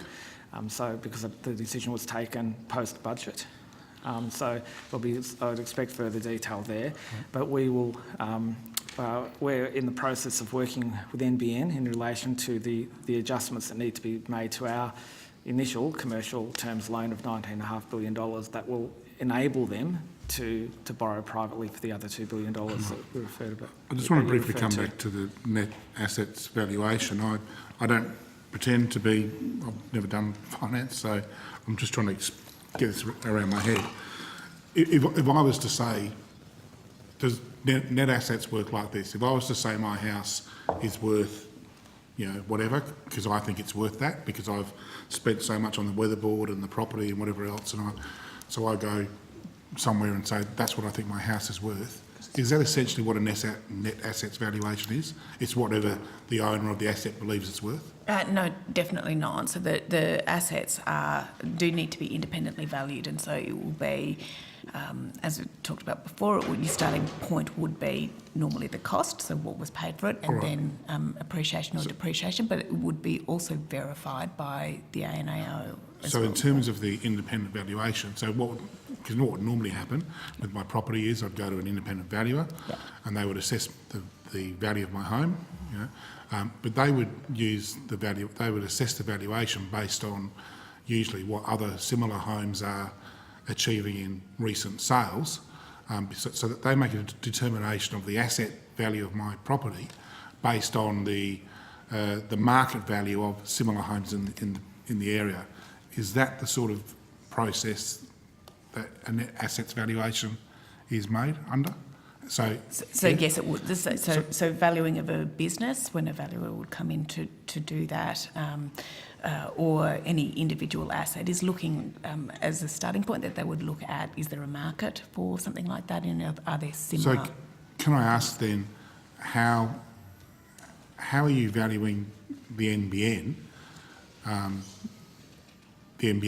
net assets, one, given that there's no similar sort of entity around, but also given what the Deputy Chair's alluded to, which is the wealth of criticism, or I shouldn't say criticism, but the wealth of analysis that's been done by experts in the field who have made similar valuations based on what they believe it's worth in the market, which is how, as I say, a property is usually valued. So you've got all these other entities out there saying NBN is not worth what you say it is, but you're saying, the net assets valuation is different than what they're saying. I'm having difficulty wrapping my head around it, to be honest. So there's a couple of layers before it gets through to Department of Finance. So NBN themselves need to determine the value of the assets that they hold and the value of the liabilities. So that's them just saying this is what we think it's worth? No. They would actually need to be able to demonstrate that is a fair value for the assets. How do they demonstrate that? So they may be, depending on the nature of the asset, they may need to have a valuation undertaken of those. I'm just speculating broadly in range of things that would be looked at. So it's like a third-party valuation? That's right.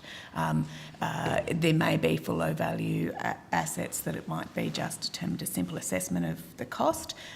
For the nature of an asset, if it is an asset that you would naturally see that there is pretty standard levels of depreciation, that it would be the cost adjusted for depreciation. But there'd be a range of things that they would look at in that basis. Then the NBN, so their financial position being assessed based on what they have assessed as their net assets and liabilities, that's considered by the Department of Communication and the Arts, where they make the assessment as to whether in their financial statements is using the net assets value of NBN the most appropriate fair value at this point in time, or a determination, have we got sufficiently reliable future cash flows, which is, the point in question at the moment. You just meant, I'll probably I'll end on this point. I'll end on this point, Chair. You made the point about liabilities. Yep. I recall some years ago that debt can be an asset. But so, if the NBN was to send a team of people out and there was a cost associated with implementing an asset, say an HFC rollout, and they had to deploy teams of people to go and do that, is the cost of that work, does that go towards the valuation? Does that become a net asset under the net assets test? So again, speaking just very broadly. Does the cost of the rollout, the cost of doing the work, does that get piled on as part of the net assets valuation? So I can't answer specifically in that example, but there are many instances where putting an asset into place, the costs associated with that being put in place, that some of those costs that go into would be considered part of the capital asset. Yep. So I just want to be really clear on this. Yep. So as an example, I'll use this as an example. You have 30 seconds. The underlying construction cost of the NBN HFC network has increased by 64% since 2015. Does that mean the value of the asset under your accounting standard has also increased? So I can't answer that because we don't look into that level of detail. That would be a question, I think, for the NBN to be looking at about how those costs have actually been treated in their financial statements. It just seems to me that, I mean, is it a fair point? Is it a fair point to say that cost? Yep. Is it a fair point to say that cost blowouts that therefore under the MTM, the multi-technology mix, have increased the valuation under the net assets test? I would not expect so, because normally, like, operational costs will be part of your profit and loss scenario. So it wouldn't naturally sit as being fitted into the value of an asset. But again, as I said, I can't talk particularly about what's happened in that scenario for the NBN. Okay. Dr. Gillespie, thank you. Hi, just a couple of questions, quickly going through it, just to get some historical facts on the record. Like, when was the first government appropriation to NBN Co? Wasn't it in 2006? Not 2006, about 2011-12. And then the 19.5 billion was another appropriation in the form of an equity loan, an equity generating loan. I'll get Mr. Danks to have the detail. The 19.5 billion loan was first drawn in October 2017, so would have been appropriated in the budget before that. Sure. But there were appropriations before the equity loan. There would have been appropriations for the equity before the loan. I don't have the details today as to when that first drawdown for equity happened, but it would have been around the start-up 10 years ago. It would have been in 2010, approximately. Yeah, okay. And just, there's been a lot of talk and conjecture about risk, but to me, the biggest risk is not getting it built quickly. The best way to reduce risk is to get it built and get lots of customers and earn revenue. I mean, it's 101 economics, but that seems to have been lost in all these questioning, so I just put that on the record as my observation. And then the other thing is, surely you in finance don't value businesses. I mean, the value of a business doesn't equate to how much it costs to build it, just like a car. The value of a car isn't necessarily what you pay for, it's what you can get for it when you go to sell it. And you can value your assets to estimate a price to put it to market, but in the end, it's how much profit and return will be delivered by buying it, but it's all hypothetical at the moment because it's still under construction. Well, and I think that's the conversation around moving to whether a discounted cash flow and when there are more stable future cash flows is an appropriate method of valuing the NBN. But yes, it is true. We are not valuers, and nor people preparing the financial statements, and so that's why where there are specialist equipments and the need for it, that there would be independent valuers brought in. Thank you. With a wrap-up question to the Deputy Chair, and I'm just giving the committee notice they have just lost their break. So, and the NBN will be fully built in the middle of 2020. Can you just confirm, from that time, will the valuation shift to a discounted cash flow method? So I think the timing of the change in valuation is a matter for NBN and Department of Communication and the Arts that will need to make that decision. So that they could move to a discounted cash flow method. But it's not a matter for them to just sort of decide arbitrarily. I mean, there comes a point when they have to choose the appropriate accounting standard to value the asset in, and as Carol explained, the two sort of methodologies, but they need to make the right decision about the best accounting methodology. That is then audited by the ANAO. The ANAO, in signing off on their financial statements, will test whether they think that's the appropriate accounting standard that should be applied. I'll just check with Ms Carroll if that's correct. Yeah, absolutely. And so obviously revenue is key to this, and one thing we've sort of understood, I guess, today is that when you think about what something is worth, it's about what a person will pay for it. Generally, investors will invest in an asset based on the return they get of that asset. If they can only get 2%, they might as well put their money in a bank. It's completely risk-free. So it's a return they will get on that investment. And in a way, that's where the revenue comes in. The revenue equals the return, and then the return as a percentage, depending on the risk rating of the asset, determines the ultimate value. We know that the Telstra CEO has indicated that 1 million households are likely to switch from the poorer quality NBN to 5G. That would take the take-up of NBN services down to 60 to 65 instead of the sort of 75% mark, which is the basis of the current projections. Has Finance turned its risk assessments to that particular scenario? Well, certainly in the corporate planning process, sort of the long-term competitive nature of the market is a key factor, Deputy Chair, in NBN making its estimates about future revenue. And we obviously talk with NBN about those estimates, and we do our analysis about the veracity of their estimates around revenue as well in terms of their internal rate of return. And so, yeah, competition is a key factor. And so we've. So I guess the answer to your question is yes, we do. You've got a kind of a worst case scenario lens, I suppose. That's what I'm asking. So when you take on board those things, Department of Finance, as part of its prudence, is saying worst case scenario. This is what we would get to.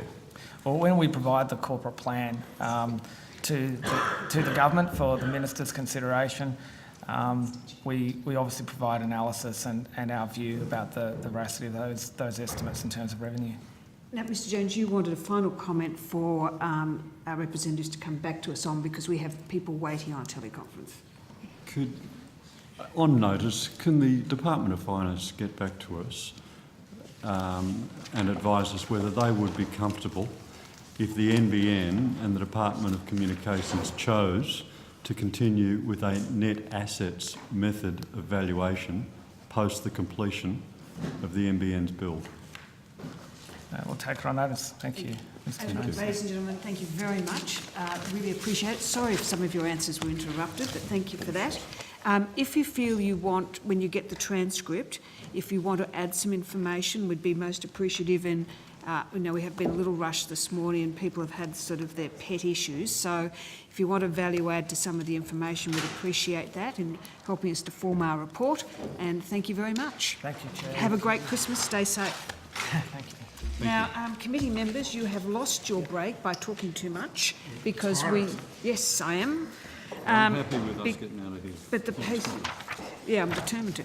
The Australian Competition and Consumer Commission are joining us via teleconference. I understand we have Sean Redden and Scott Harding. Are you with us, gentlemen? Yes, we are. Yeah, we're both here. Excellent. Okay, well, I'll start formally. I welcome Mr Sean Redden and Mr Scott Harding from the Australian Competition and Consumer Commission via teleconference. Mr Reardon and Mr Harding, the following committee members are in the room. I'm the Chair, Jane Prentice. I represent the seat of Ryan in Queensland. My co-chair will introduce himself. It's Josh Wilson. I'm the member for Fremantle. Next down the line. Stephen Jones from Whitlam. In New South Wales. Brian Mitchell, Lyons, Tasmania. I'm Senator Jane Hume, Senator from Victoria. Peter Georgiou, Senator for West Australia. David Gillespie from New South Wales, electorate of Lyne. Very clear there. Thank you, committee members. Now, information that you're providing is on parliamentary privilege, and the protection of witnesses and evidence has been provided to you.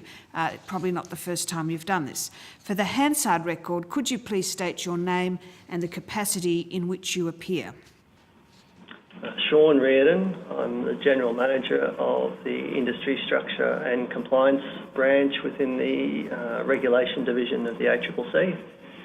This is Scott Harding. I'm the Director of the NBN and Pricing Coordination Team, also within the Infrastructure Regulation Division. Thank you, gentlemen. The ACCC has not lodged a written submission. Would one of you like to make any opening statement? No, look, we're just here to answer whatever questions that the committee has for us. How delightful, and I'm sure they have. I'll refer to my Deputy Chair, Mr Wilson. Thank you, and thank you, gentlemen, for being with us this morning. Could you perhaps start by just running us through the question of the regulated asset base of NBN Co, and explain the relationship between the sort of the regulated asset base and sort of wholesale pricing and the sort of the oversight role of the ACCC? Sure. This is Scott Harding here. So the regulatory asset base and the price controls and the wholesale prices are all set out in the NBN Special Access Undertaking. So the Special Access Undertaking has been in place since December 2013.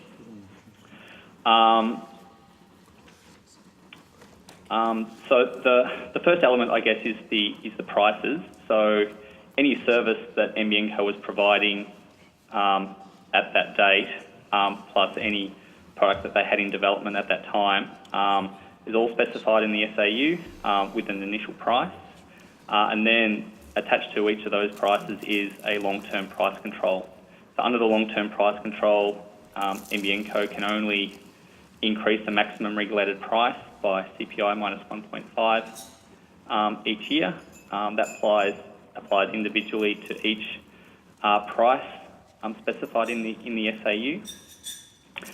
Also running along parallel to that, or in the background, I guess, is the long-term revenue constraint methodology, which is the framework for determining NBN Co's annual revenue requirement.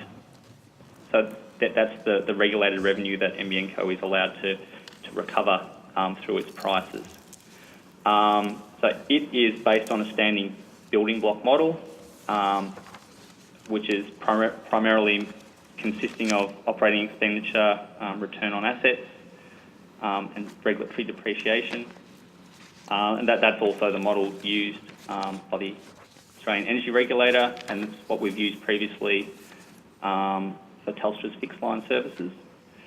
The difference between those frameworks and NBN is that NBN Co's prices are set lower than what is required to recover NBN Co's maximum allowable revenues. So what happens is that the revenue shortfall gets put into an initial cost recovery account, and that is building up over time. And the idea is that further down the track, later in the SAU period, which runs to 2040, by the way, NBN Co will over-recover and recover all those accumulated losses until they're recovered at some point in the future. So I guess a short answer to your question is both are specified in the SAU. The binding constraint at the moment is the price controls, and the regulatory asset base and and the initial cost recovery account and the revenue requirement there determined separately. These are determined at the moment through an annual process under the SAU. So every year, the NBN Co submits a set of regulatory information on October 31st each year. That information relates to the financial year just passed, and we review it and make sure that all the information that goes into the building blocks and the RAB and the revenue requirement all meets the requirements of the SAU, and we make a decision on that before June 30 each year. Might be a bit to take in there. If you've got any further questions or would like me to elaborate on any of those points further, I'm happy to do so. Well, I'm interested, based on some of the evidence that we've had previously from the Department of Communication, Department of Finance, that when the NBN provides that information to the ACCC, to what extent the ACCC is looking more widely or taking an independent view or conducting some independent analysis of what the building blocks or the different parts of the picture, both in relation to the asset base, the pricing, and how that relates to and is delivering revenue in terms of the kind of cost recovery picture you described. I mean, do you just sort of take that, what comes to you from the NBN, sort of as it is, or do you sort of reach, sort of test it to some degree, or reach a slightly independent view of how that's going and how it casts forward? So each year, so the ACCC makes an LTRCM determination each year. So everything in the submission that NBN Co gives us is at some point approved by us. A big part of our assessment is around NBN Co's expenditure. The SAU specifies a range of prudency conditions, and the ACCC needs to be satisfied that those conditions have been met. As part of NBN Co's submission to us each year, they undertake a range of assurance activities. They get an independent auditor. To date, it's been PwC that has done that. That NBN Co also undertakes its own assurance activities. They give us a big package of information. In previous years, we've had follow-up meetings with NBN Co and asked them to demonstrate their compliance with the prudency conditions. And I should also point out that for the rollout, so taking a step back, the SAU has a Module 1 which operates from the start of the SAU until 2023.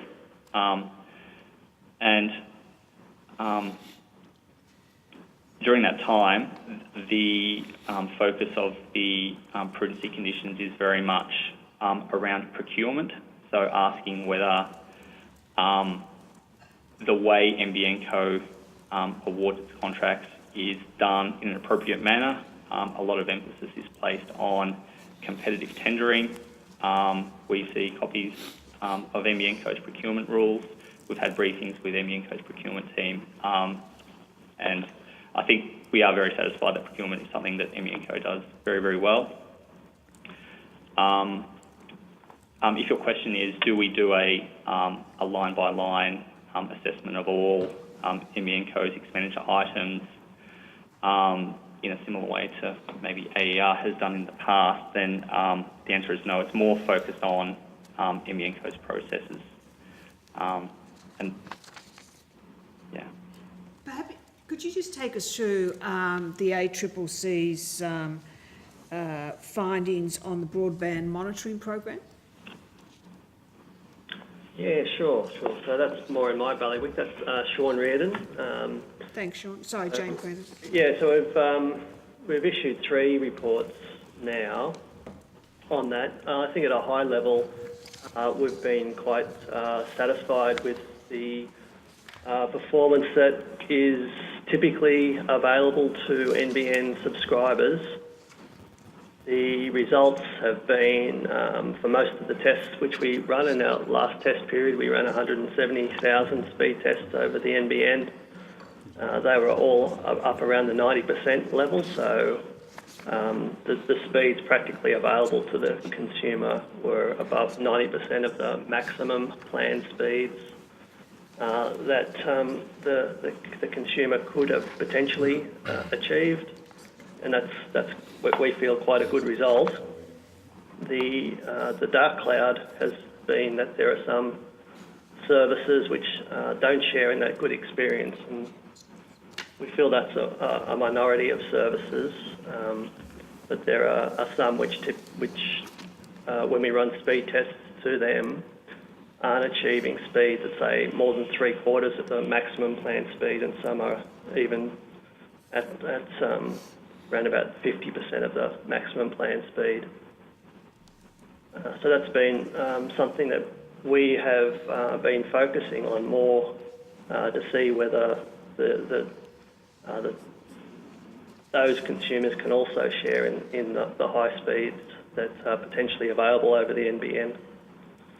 The other observation we have is that at the retail level there has been some retailers who haven't done as well as others, either in selecting the speed of the plan best suited to the consumer's connection, or else keeping enough capacity available and allocating it appropriately so that there's no dip in speed in the busy periods.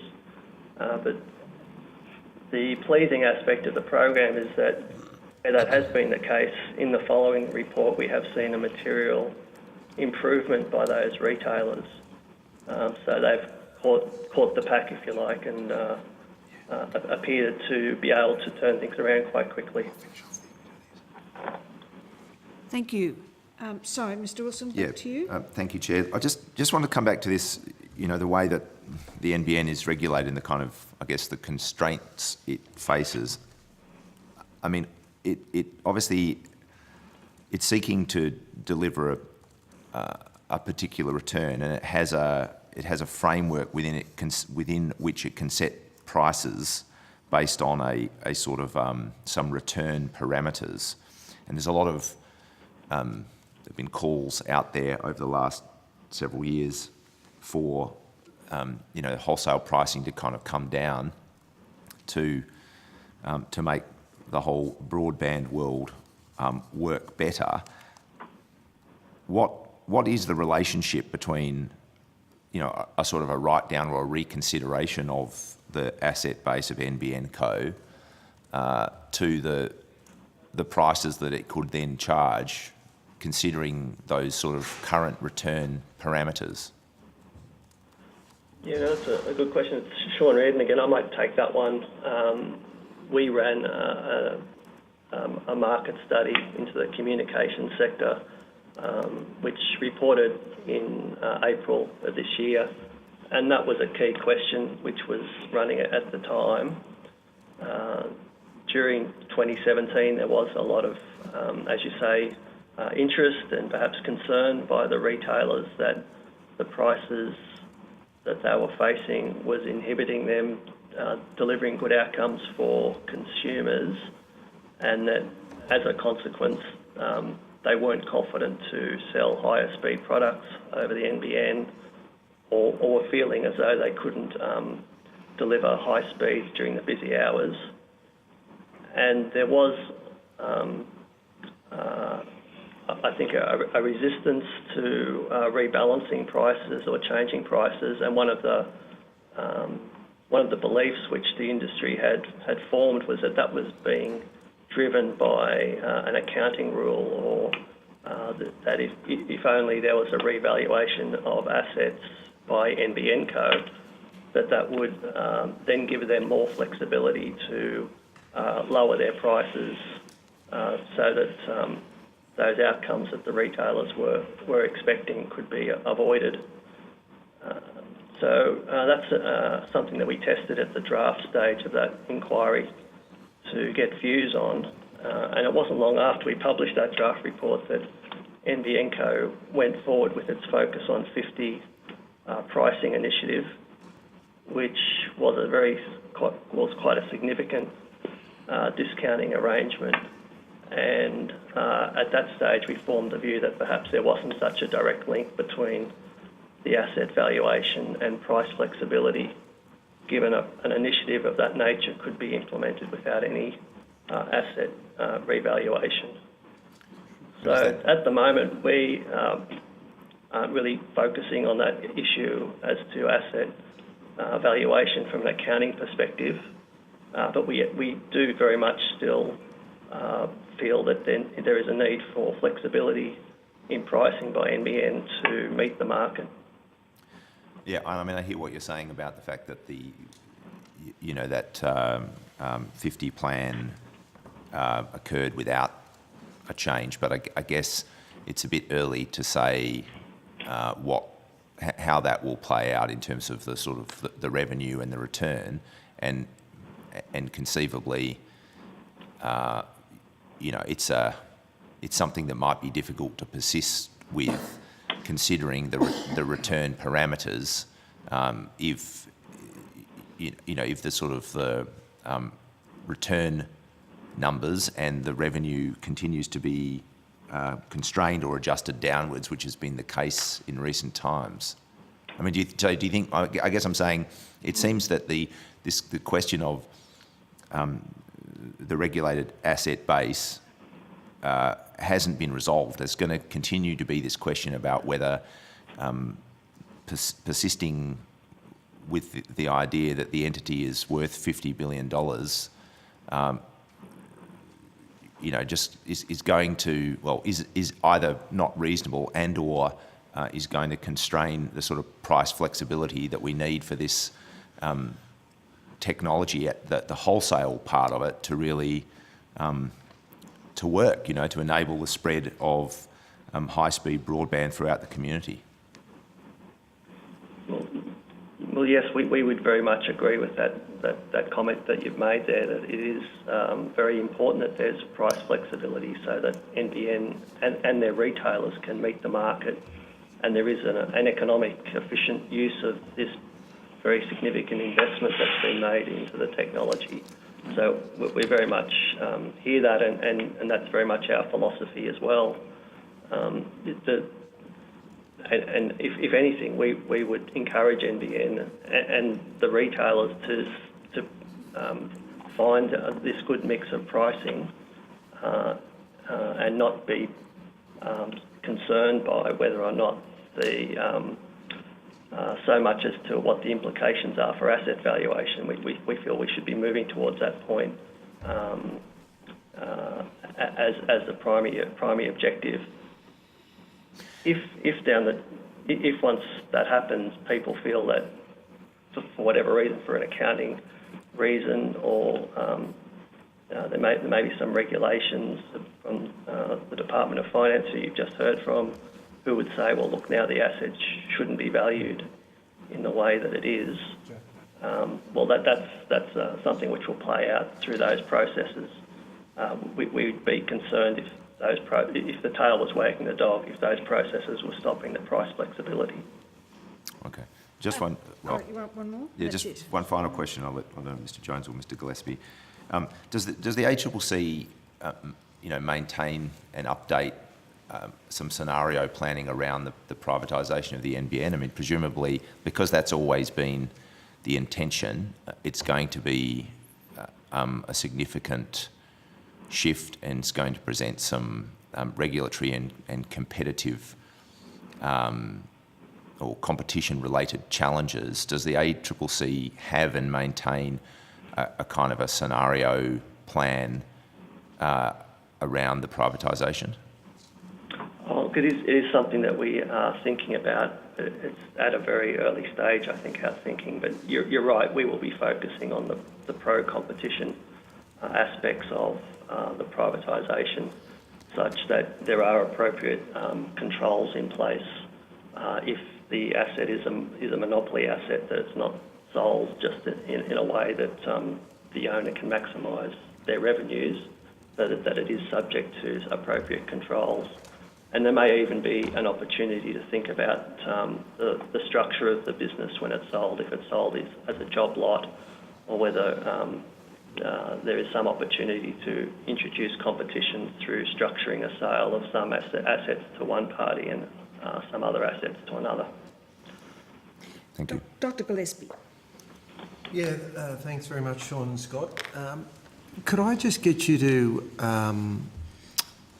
go through some of the other things in the wholesale market report or analysis that you've done, like the relativity? My understanding is that we're about middle of the range in terms of, the cost of getting broadband round that UK study.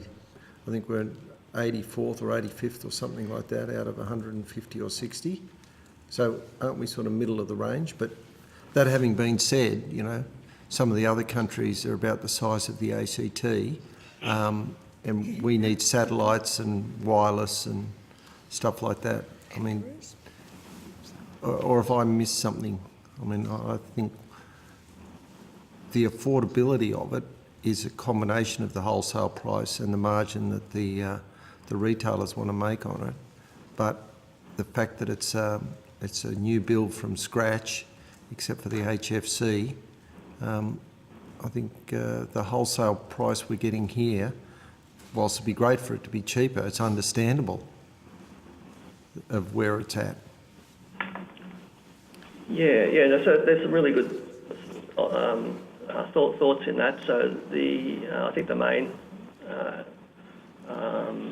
view that you're expressing is that there should be some recognition that there is a lot of investment going into the network, and we're no longer regulating a heavily depreciated asset, and so that can bring some cost pressures to bear.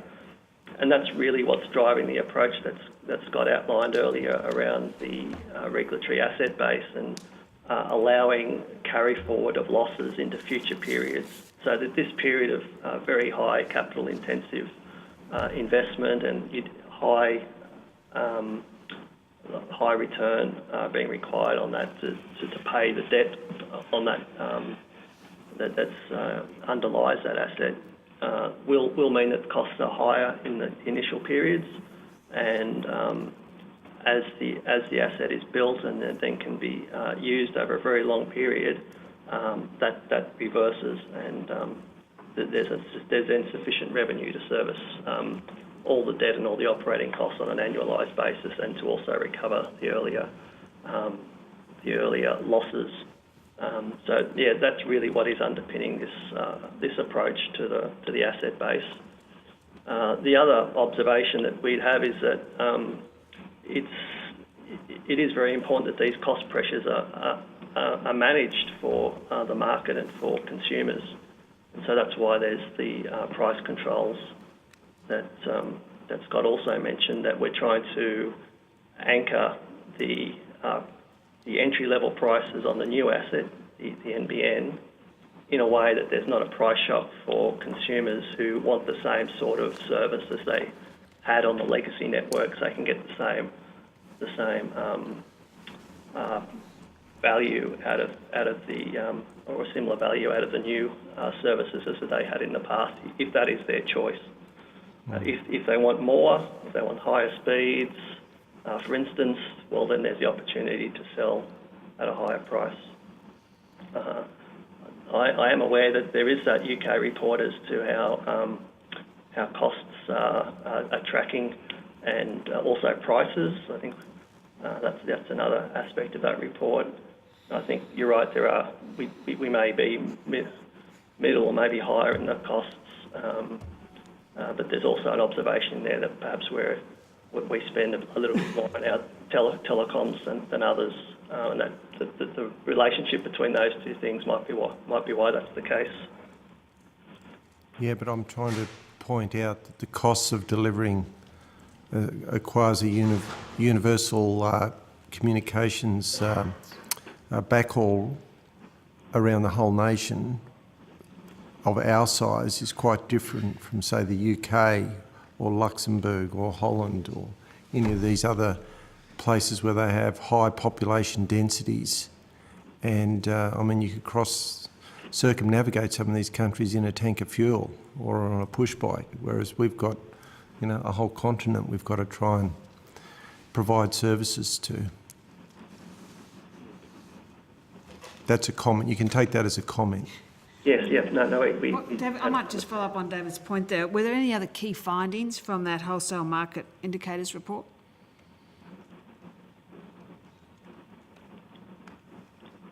Sorry, was that a question for us? Yep. Well, we have a report that's called a wholesale market indicators report that's for the NBN. If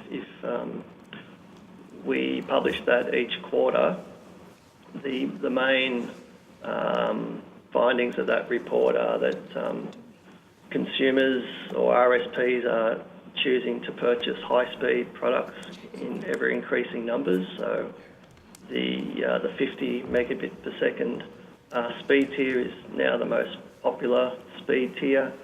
There's also much more investment by retailers in connectivity so the amount of capacity and their ability to deliver high speeds in the busy hours. That's also ticking up quite well.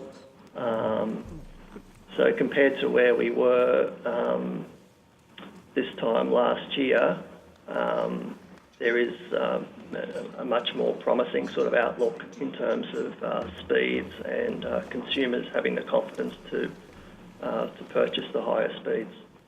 Sure. And one last question. How much have wholesale costs come down in the last year or so? On the NBN? Yeah. Well, the costs did come down quite significantly with that focus on 50 price discount. That allowed services that were purchased at that 50 speed tier to enjoy a $7 a month discount, which was off a $34 list price. That's a bit over 20%, I think. And it also subsidised an increase in that CVC or connectivity circuit that I was referencing as well. And that was another, although there wasn't a big cost saving, you got a lot more capacity than what you otherwise would have had.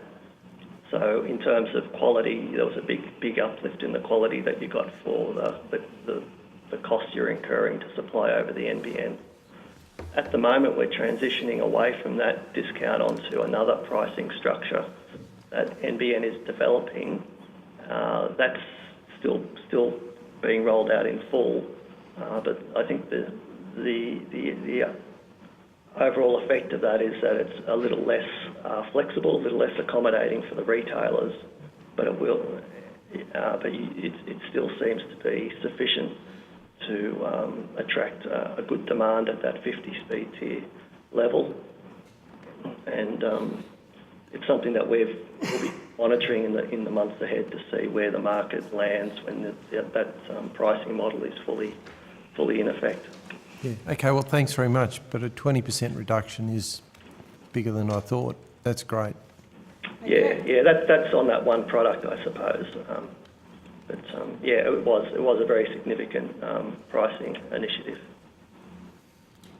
Mr. Jones. Thanks. I just want to go to pricing and rates of return. The corporate plan forecasts a rate of return of 3.2%. Can you just confirm for me whether the ACCC pricing framework permits the NBN to seek a rate of return as high as 6.5%?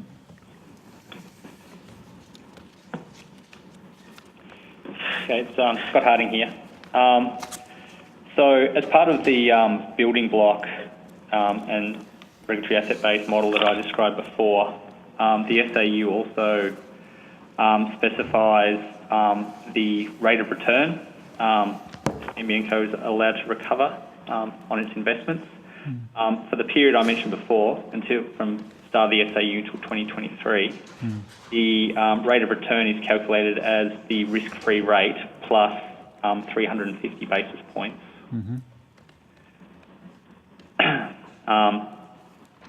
The latest figure we have for the rate of return is for 30th of June 2018. I don't have the figure with me now, but it would be...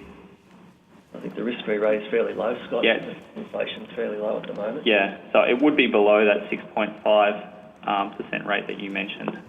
But we can advise you separately if you like. This is all part of NBN Co's regulatory information submission, which is available on our website. It can be a little bit hard to find, but we can let you know. That'd be useful for the Secretariat. Thank you. Yeah, but I should also point out that the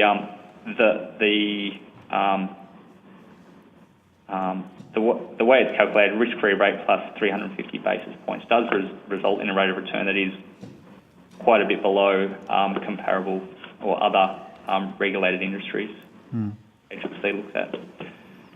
Okay, but there is a significant gap between those two rates of return, isn't there? Which two rates of return? The maximum that they can charge under your agreement with them and what they currently have forecast in their corporate plan.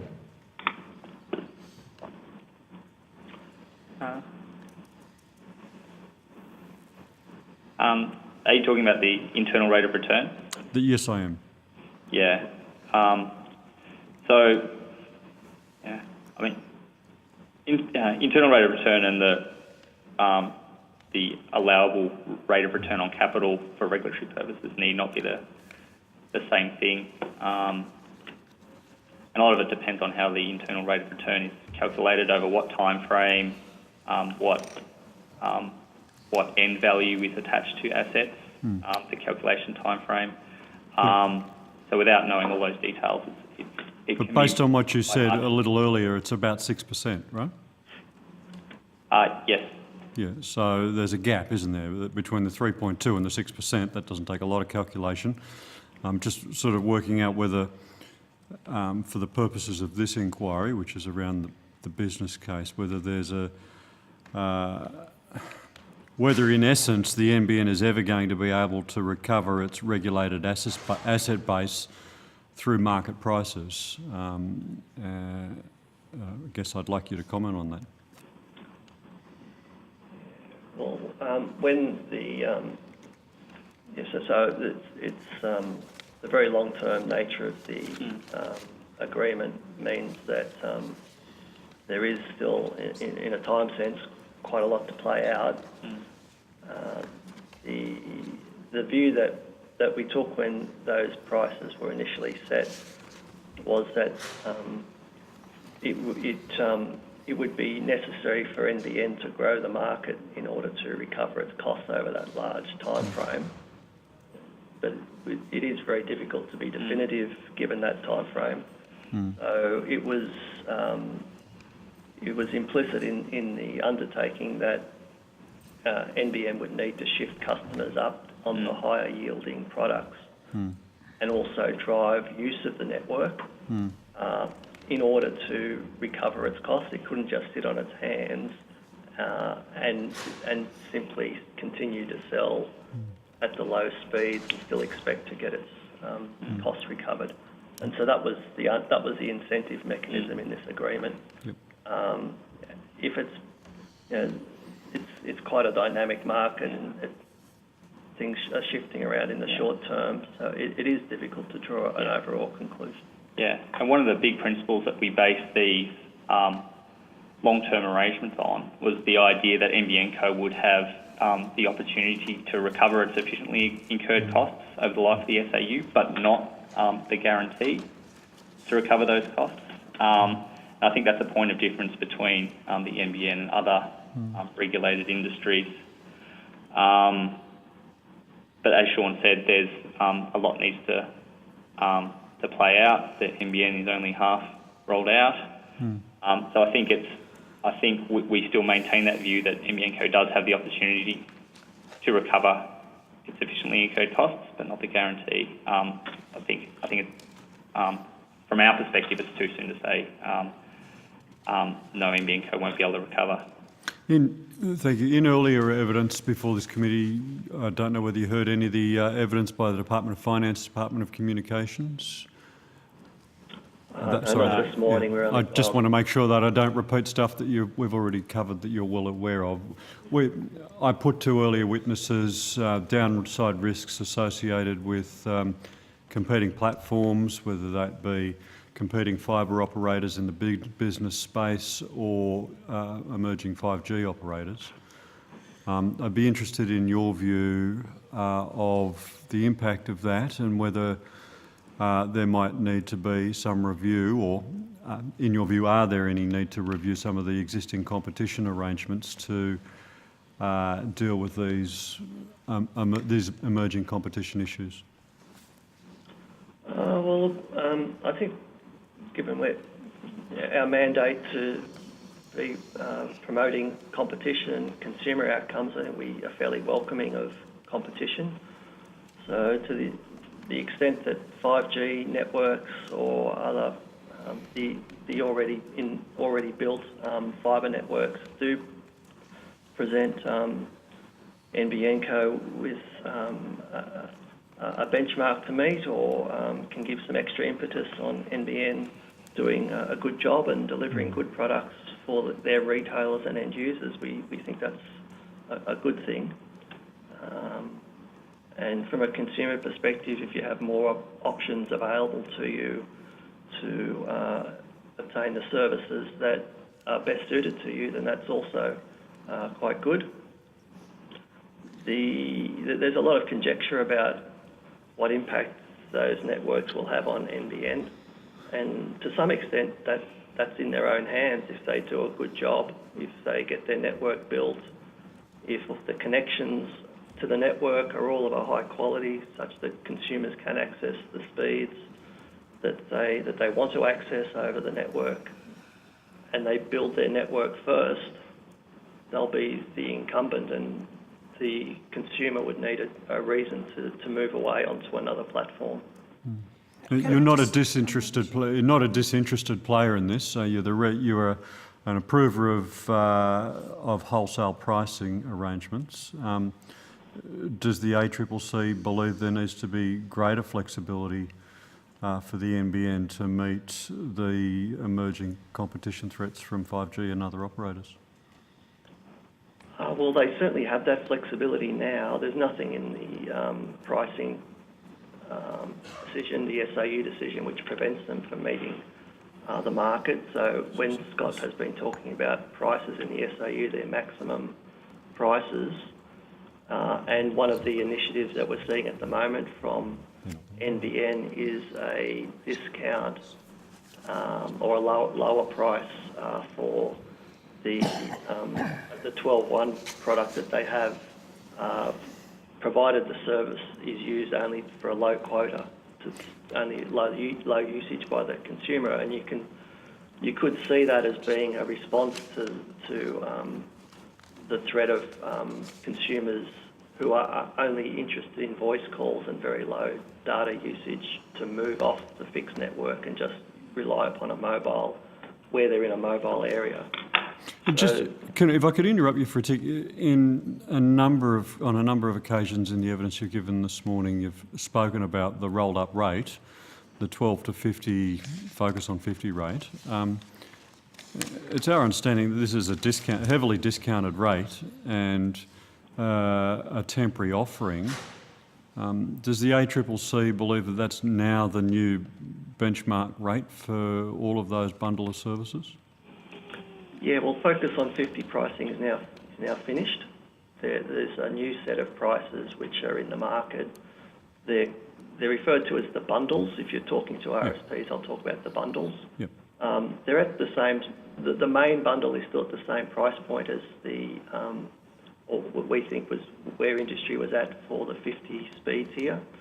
So for $45, you can sell a customer a 50-speed NBN service, and you get a certain amount of that connectivity, so that you can provide a good service in the busy hour.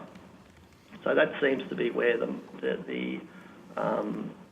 and that's proving to be the most popular service at the moment. So that $45 price point for the residential consumer seems to be the main price point that NBN will be selling at over the medium term.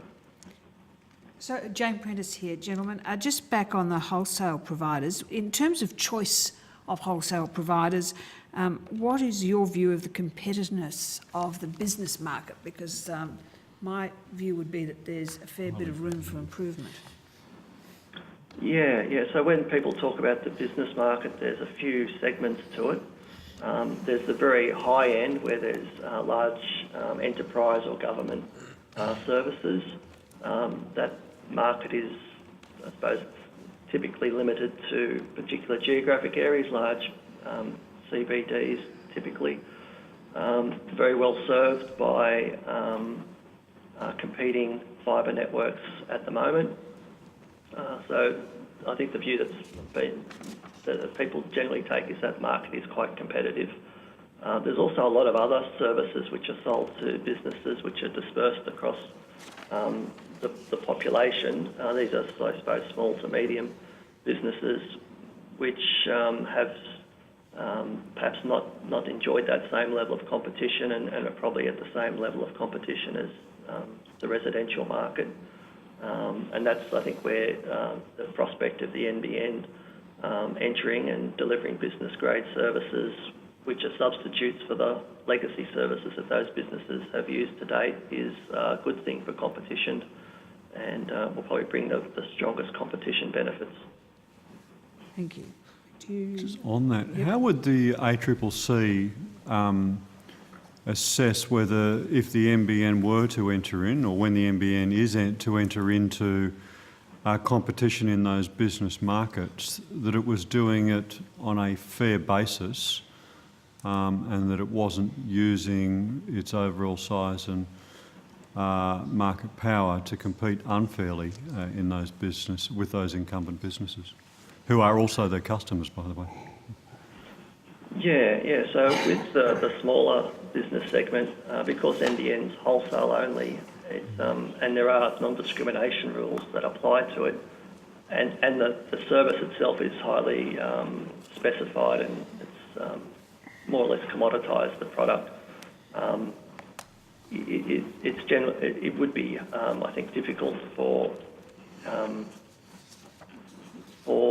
any sort of conduct which would be discriminatory or unfair to go unnoticed. And given the strong the strong non-discrimination requirement on NBN Co, I think that gives some assurance that market will not be impacted by the sort of behaviour that I think you're referring to.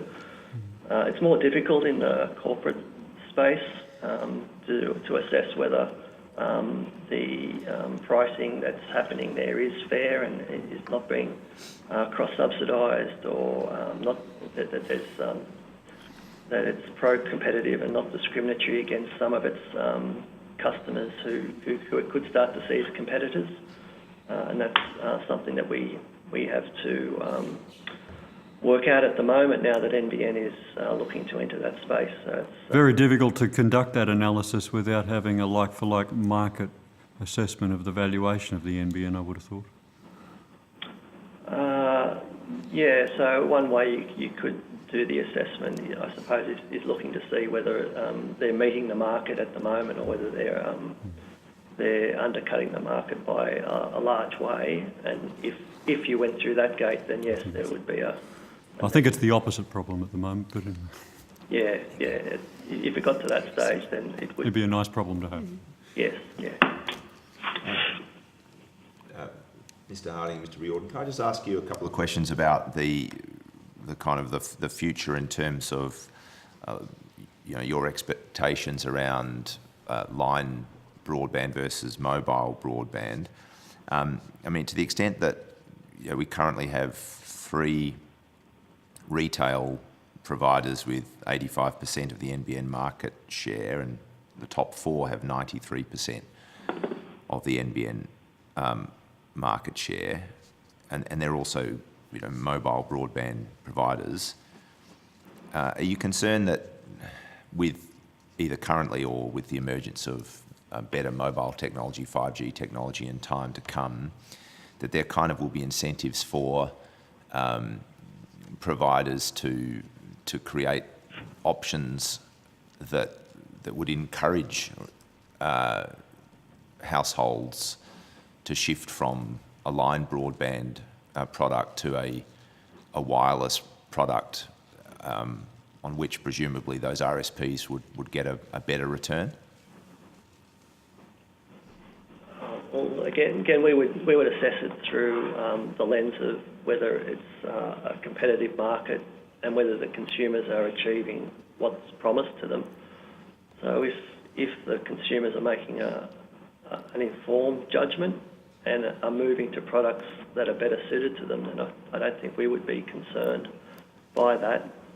If it were a case that they were being sold a promise that wasn't able to be delivered in practice because those particular providers hadn't made their necessary investments in their network or didn't have the product or ongoing support that the consumer needs, then that would be very disruptive to the market and also raise some concerns with us from the consumer law perspective.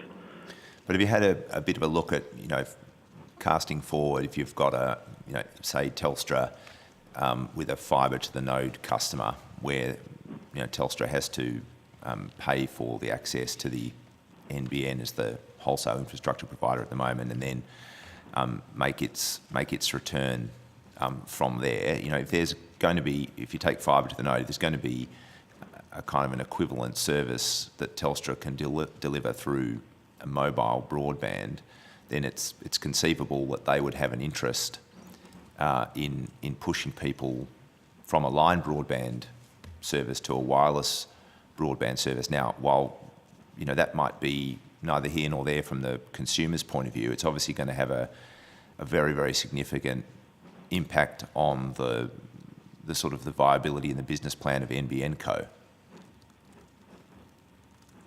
Yeah, so from that perspective, then the NBN product and pricing will become quite important. So in the scenario that you've outlined, there would need to be some sort of a response. Either the NBN would need to make clear its product was superior and of a higher quality to maintain the higher price that it charges the RSP, or else you would expect over time that the NBN would respond in a way which removed that price discrepancy such that they did price down to meet the market as it was moving in that direction.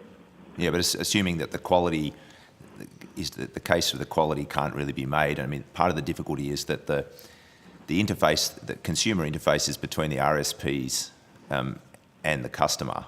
So the NBN doesn't get to sort of pitch directly about the quality of its service. I mean, if Telstra wants to market a mobile broadband service in terms of speed and data and do so in a way that makes it more attractive than a fibre to the node equivalent, there's not much NBN Co can do about that. I imagine there are people in NBN who are thinking about these sort of issues and how they would get their message to market, but there are other retailers who maybe would not have that same incentive, and even the RSPs that are in a position to sell those high quota mobile or wireless products direct to the consumer, they may even have an incentive to sell the fixed line as service as well. So there's a complex assessment that those RSPs will be doing. Can I sell an ongoing fixed line service, and can I sell a complementary wireless service as well, because that could very well be revenue or profit maximising still for those businesses. I think what you're suggesting is that some RSPs may just give up entirely on fixed line and go purely to a wireless business model, but we don't really know whether that's likely to be the case or over what time frame. But and if that is the case, it possibly wouldn't be the case for all retailers, and NBN should still have a pathway to market through those other retailers. I'm just wondering, I mean, have you done any analysis of how those kinds of products might compare, in terms of the price to the consumer, but I guess just as importantly, the return to the RSP? Because in the case of a mobile product, Telstra kind of has much more control over that. They're not having to make a contribution to the wholesale provider, whereas with a fibre to the node product, that's their starting point. Their starting point is what NBN charges them. I mean, if you had done some analysis that looks at how those two different options will compare. Yeah, no, we haven't done that analysis, and I imagine that analysis will change over time as the 5G technologies become available for use. That will change the cost dynamic quite a bit. But you think it would, if it does change it, it would change it in the wrong direction as far as the NBN co is concerned? I think there are two implementations for 5G. One is just to lower the costs of providing like a 4G type service, so maintaining the same towers and the like, and that's possibly the most immediate cost impact. So as it's explained to us, to take full advantage of all of the 5G technologies, you actually have to go off and invest quite heavily in rolling out more fibre and establishing a lot more cell sites and installing small cells, and that would be a counter to that cost reduction. There would need to be a capital investment to do that effectively. Thank you. Gentlemen, Telstra and Vodafone have come out and said that they don't believe that 5G and mobile will be a threat to the NBN business case. Would you agree with that? We're possibly not in the best position to comment on that. I mean, they're two of the network operators. If that's their view, then. Well, that's why I question whether, they've obviously got one point of view which suits their interests, but that's why I was interested in your more independent view. Well, it is, I mean, I think I may have said this before, it is quite early days, and 5G services have been demonstrated, but I don't think we're close to the networks actually coming online and people having visibility over what the cost structures are like and what the product set will be like, whether it'll be a complement or whether people will, some RSPs, as the previous questions were alluding to, will go to a wireless-only model, in that they're things that the market will dictate once the technology is more mature and RSPs are further along the path. But it will be quite a dynamic market outcome. It'll depend on not just the costs of building these new mobile networks, but also what consumers choose they want to use the networks for, and what NBN's product and pricing is in response. Gentlemen, thank you very much for joining us today. We do appreciate it. We might wrap it up there. You will, as usual, be sent a transcript of the proceedings. If there's any more information you'd like to add to that or respond in further detail to some of the questions, we would appreciate that. But thank you very much. Have a great Christmas. Stay safe. Yes, thank you. Thank you. Thank you. Okay, guys, you've got a break of 2 minutes. Okay, that's all you're getting. I regret I have to leave you at this point. So, Mr. Wilson, you will take over as chairman.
And I welcome Mr. Mike Quigley.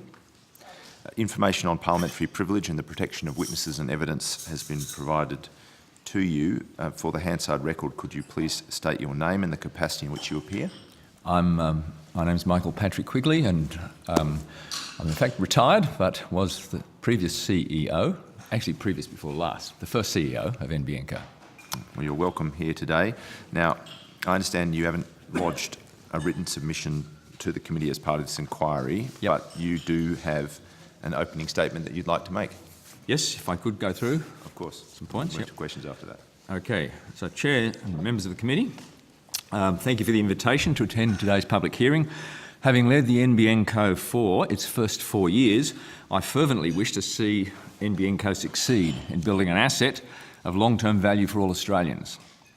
So I appreciate the opportunity to provide an input to the committee on the challenges, particularly the financial challenges, that NBN Co now faces. Those challenges are largely a consequence of the unfortunate policy decisions in September 2013.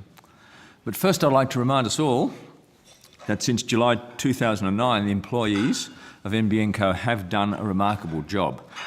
They built an operating company and a functioning network from a standing start. Now, in my written submission, I've detailed some of the things that they achieved over the last 9 years. It's been a mix of people, but they have achieved a great deal, and I think the employees of NBN Co can be proud of what they have achieved. It's a great pity for the country that in the last 5 years, much of the effort has been directed towards building an access network which has very significant limitations, most particularly around the inclusion of FTTN. Even the UK, which was often referred as a pragmatic model for FTTN, has now recognised, like most other countries around the world, that the future of broadband is based on deep fibre deployment. In its recent Future Telecoms Infrastructure Review, the UK has set targets of 15 million FTTP premises by 2025. When commenting on this review, the UK market analysis firm Broadband Trends said in its July 2018 research note, and I quote, "Imagine where the UK would be today if it had chosen FTTH, that's fibre to the home, from the start rather than G.fast for its super fast broadband program. Although it will be able to leverage some of that work for its full fibre ambitions, many of the costs associated with it could have been better spent on fibre to the home." End of quote. G.fast is an FTTN and FTTC technology, and so Broadband Trends is effectively saying that the UK would have been better off focusing on fibre to the home from the start. Here in Australia, the policy decisions made in September 2013, which mandated the use of existing copper and pay TV cable technologies, have created very significant financial problems for NBN Co. In their most recent corporate plan, NBN Co reported that the estimated time to achieve positive cash flow has slipped out by a year to fiscal year 22, and peak funding will increase from 49 billion to 51 billion. That's a continuation of the trend from 2013, when the starting point was 29.5 billion. On current projections, the network build will be complete by 2020. From that time, the ongoing cash flow will be largely a function of revenue and operating costs, with interest costs and subscriber payments playing a part. The potential to generate revenue and reduce operating costs has regrettably been degraded by the move to the MTM. So the achievement of a satisfactory positive cash flow and long-term financial viability will be significant challenges for NBN Co. Revenue is determined largely by the take-up rate and the average revenue per user, or ARPU. Both will be lower on the MTM than on the FTTP network. The reasons are fairly obvious. Performance of the FTTN service is limited in terms of speed and reliability. End users who are prepared to pay more for a high capability service don't have that option with FTTN. The same is true, but to a lesser extent, for HFC, FTTB and FTTC. NBN Co's product documentation reflects the reality that these copper-based products simply cannot provide the same capability as fibre to the premise. And even more important, for revenue generation, they are less predictable. This contributes to an unsatisfactory situation for retail service providers and for end users. The same NBN Co product documentation makes clear that when a retail service provider orders one of the FTTP access products, they will get what they have ordered. The known and predictable speed performance, combined with the high reliability of FTTP, makes its revenue generation capability, both in terms of take-up rates and ARPU, considerably better than that of the MTM. The other side of the cash flow coin is the operating costs.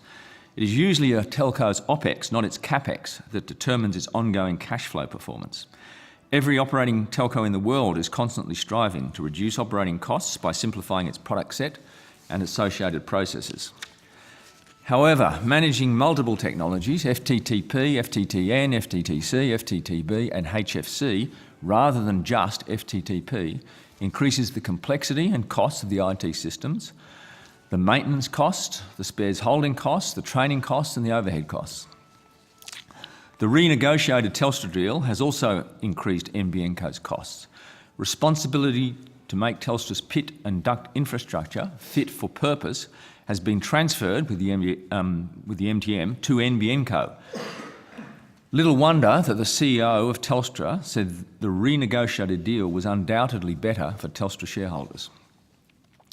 There are now no easy solutions to these revenue and OPEX challenges and the impact they're going to have on the ability of NBN Co to generate a satisfactory free cash flow.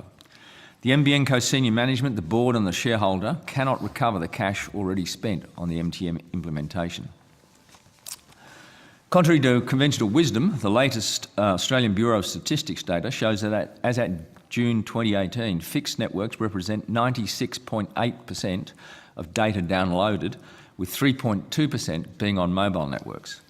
This is why most telecom experts continue to hold the view that both fixed and mobile broadband networks will continue to be needed into the future, and many see the potential for converged networks with shared infrastructure. However, not all fixed network configurations have the same opportunity to play a complementary role in the deployment of 5G. All telcos understand that full fibre infrastructure is vital to underpin 5G coverage. That complementary role was anticipated when the original corporate plan for the fibre to the premise based NBN was developed. If the deep fibre FTTP network, which was at the heart of the original NBN, had been allowed to continue, NBN Co would now be much better placed to participate in the 5G deployments, potentially generating another important wholesale revenue stream.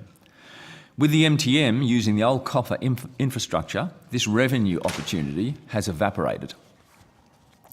The move to the MTM has turned 5G from a potential opportunity for NBN Co into a competitive threat. The financial problems now facing NBN Co would have been manageable if the 2013 estimates for the provision of NBN service to all premises by 2016 and peak funding of $29.5 billion had been even close to reality. But the original MTM estimates were completely wrong.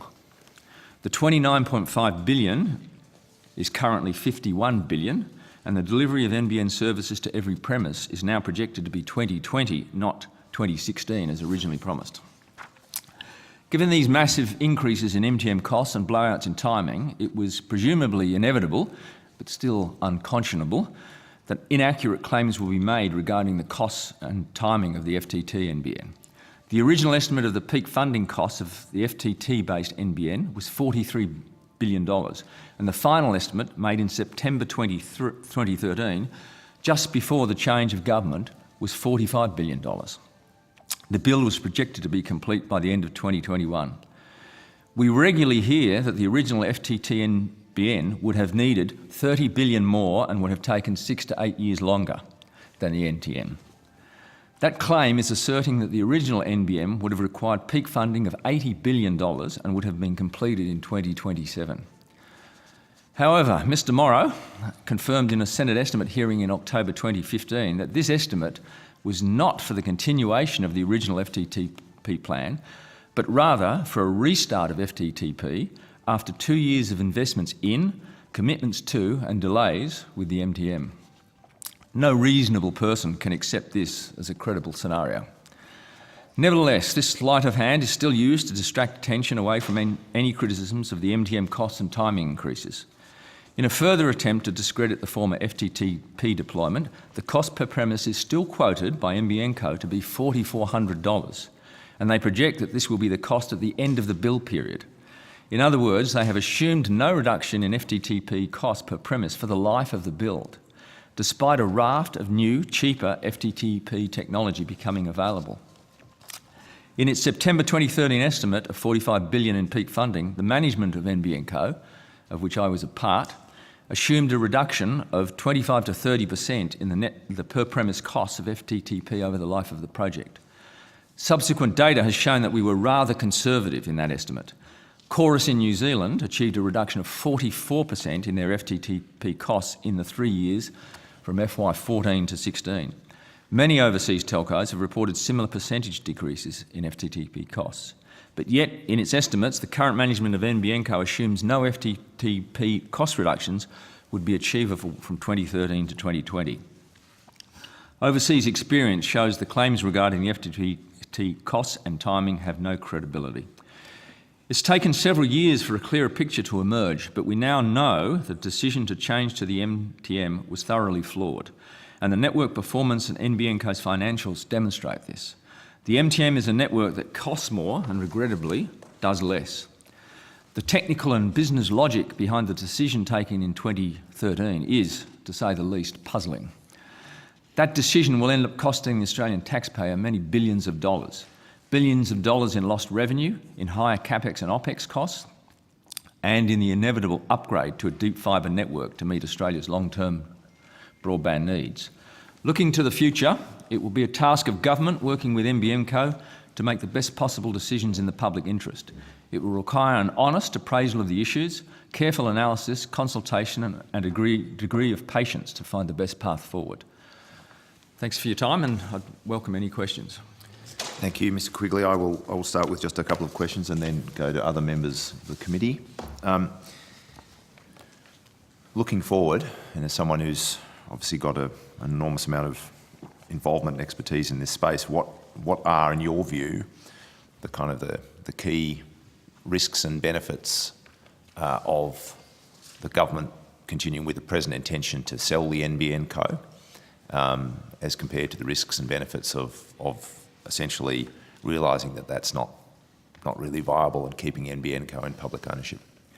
Well, I have to say, I think, and I always have thought the case that keeping NBN Co in public ownership was probably the best move. It was a monopoly wholesale provider, and while monopolies, people have concerns about them, which is why the ACCC needs to be involved. Selling monopoly off to private interests, I'm not sure would be a good move. I also think that this is a network that should have been built and operated for the public good. I really do believe that broadband, the provision of broadband to all Australians, is going to become more and more important in the future, like as proverbial water and sewerage and electricity. Therefore, to have it as a service that, especially in a country like Australia, I think it's a service that needs to be provided by a government. Do you think, we've heard this morning from the Department of Finance and Communication, there's a lot of consideration in the public domain as well around the sort of the valuation of the NBN looking ahead towards a possible sale. Do you think, based on what you've read and your experience within the sector, and obviously once upon a time NBN Co itself, there's any basis on which a sale at or around $50 billion could be achieved? That will depend, I think, crucially on when somebody goes to look at the value of a company. And I was involved in past life, especially overseas, in doing acquisitions and valuing companies. You look very strongly at cash flow, which is why I've emphasised this morning in my opening statement the importance of cash flow. If a potential acquirer of the NBN cannot convince themselves that there is going to be a strong positive cash flow, then they're obviously going to pay a lot less for the NBN. So generating cash is, I think, a real imperative for NBN Co for a variety of reasons, for its own long-term financial viability and to generate enough cash to be able to be constantly upgrading the network, which the network that's now been built clearly needs to be upgraded in the not too distant future. So I think it'd be a pretty tough call for anybody to come in now and value the NBN at $50 billion as an acquirer, unless they have access to a lot of other data about how things are going to progress. Obviously where we are now started with the privatisation of Telstra in the 90s. There's some suggestion that, one of the sort of the more likely purchasers of the NBN Co, at least in part, may well be Telstra again, and people have made reference to the sort of scenario involving Kerry Packer and Alan Bond, when Kerry sold assets to Bond and then bought them back at a kind of ridiculous discount. And some people have made reference to that and suggesting, as Kerry Packer once said, you only get one Alan Bond in your lifetime, that Telstra may well find itself rubbing its hands as it sort of repurchases aspects of the NBN Co in future. Do you think that's a sort of a realistic prospect? That's very difficult to tell. I would say that for Telstra to reacquire or to acquire NBN Co would put us back in a situation from a competitive industry standpoint that we were in quite a long time ago, and that NBN Co was created to try and solve in part. And not only just provide ubiquitous broadband to Australian citizens, but also to restructure the telecom industry. So I think, frankly, that would be a move that would have to be looked at very, very carefully. And I see no reason, by the way, in having run both a publicly listed company in overseas and a government business enterprise, there is fundamentally absolutely no reason why a government business enterprise cannot run as efficiently and effectively as a publicly listed company. There is no reason for that. So I see no solution. I see no reason why Telstra taking on the NBN Co would necessarily produce a better solution for the Australian public. No, fair enough. All right, I'll just ask one more question, then I'll move to Senator Hume next. Yeah. You mentioned an interesting kind of ubiquity. I mean, we've heard previously that if you want a sort of a broadband foundation that works best, that serves the community best, you need to have ubiquity, you need to have a sort of an evenness of service quality across, not just from a point of view of fairness and digital equality, but in fact all of the sort of projected economic, social and other benefits really depend on there being that consistency. If you don't have that consistency, how can a person providing a service through digital means do so efficiently when they might be servicing one person who has fibre to the premise and another person who has relatively low quality fibre to the node? But the aspect of ubiquity you kind of mentioned was actually in relation to operating costs, that by choosing an MTM, multi-technology mix, it actually means that the NBN Co has to sort of operate from a maintenance and upgrade and service point of view across all of these different technologies, which in itself is costly. Can you expand on that a little bit?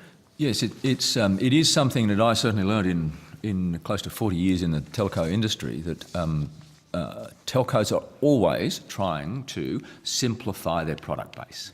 And they're doing that for a variety of reasons. Often it's driven by to try and get their IT costs down, because often in big established telcos, making changes to IT is the bottleneck to rolling out any new type of service.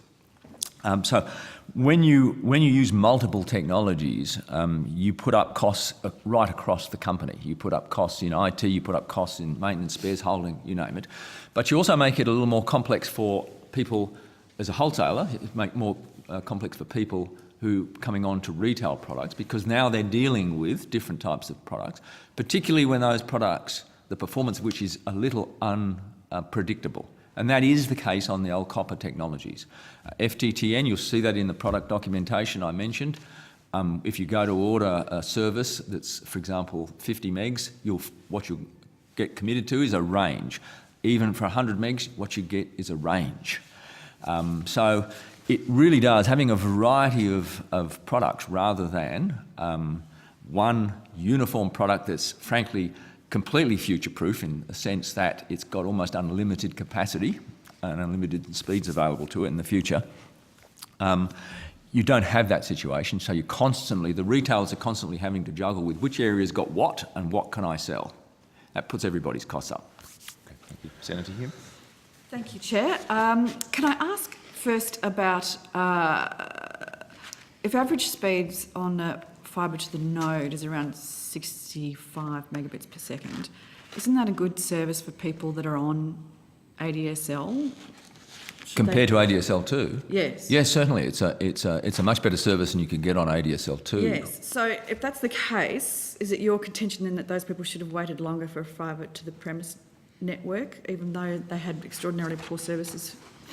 Well, the problem is, Senator, that not everybody can get the higher speeds. And by the way, there's no doubt that the closer you push fibre to the home, which is why NBN Co is moving towards fibre to the curb, the closer they push that fibre, the better the speeds will get. And the problem is people's homes are a range of distances away from the node. So some people will get 65 megabits per second. Others may be, frankly, just above 25 megabits per second. And I have heard of experiences of people who've been below 25 megabits per second on FTTN. So the problem is it is unpredictable. If everybody was getting 65 megabits per second, you could say, okay, that's a reasonable service at this point in time. But the reality is not everybody does get 65 megabits per second. So it's, I mean, I don't think it's a contentious issue. I think it's a sort of statement of fact to say that it would have taken so much longer to build fibre to the premise network. Is it justifiable then to say that NBN would be more susceptible to competition if it was still 7 years from completion? It's not 7 years. It would not have been at this point in time 7 years from completion. Every telco network I've built over many, many years, they always start slowly. Mm-hmm. And then they speed up, and often is the case that they end up, the volume rollouts go faster than people had planned it originally. That was the case with the future mode of operation, which we built for Telstra. It was the case with the submarine fibre, optical fibre cable plant that we had in Port Botany. In the rollout of AT&T's FTTN network, they always start more slowly and then they speed up. If you actually look at the curves to show how the rollout speed of FTTP was growing, it was growing at quite a rate. What caused a hiccup was the asbestos issue that happened, and then there was an election, so of course the FTTP stopped. I spoke recently to one of the senior people in the construction companies who was working with NBN Co in 2013, and they said to me, Mike, we were on the very cusp of breaking through, both in terms of costs and solving the problems that allow us to really speed up the rollout. So I don't accept the premise that it would have taken much longer to do FTTP, and when you look at the rollouts around the world, there is no reason why it should have taken much longer than a MTM. Now, I grant you that if the MTM had have got to every premise in Australia by 2016, that would have been faster than you could do FTTP. But they didn't, and they couldn't. So, can I just ask, your evidence is that the network could have been built for 45 billion, is that Yes, that's correct. So my understanding is in 2013, there was a dispute that was going on with some of your delivery partners, and in particular VPL, I think is the one that I'm thinking of. And my understanding was that that was because the rates that you were forcing them onto to meet your cost targets weren't sufficient for them to make any money. Is that right? No, that's not correct. It's in all of these big buildings. Once again, I'm leaning on experience I've had in lots of different places in the world, including Australia. At the beginning of these projects, there's always a settling down period in which there's a challenge between the supplier of a service and the buyer of the service. it's probably no surprise to you that the construction industry will always say the rates aren't high enough. We had a good hard look at what was going on in the field. In many cases, the construction companies were having some difficulties because they hadn't got all their logistics sorted out. Mm-hmm. They'd have fibre there, but they didn't have approval to open the pavement. They may have approval to open the pavement, but the boring machine was in the next suburb over. So it went on. We were not prepared to pay for those types of mistakes. This was taxpayers' money we were spending, so we made sure we weren't prepared to pay any more than we thought the job would take.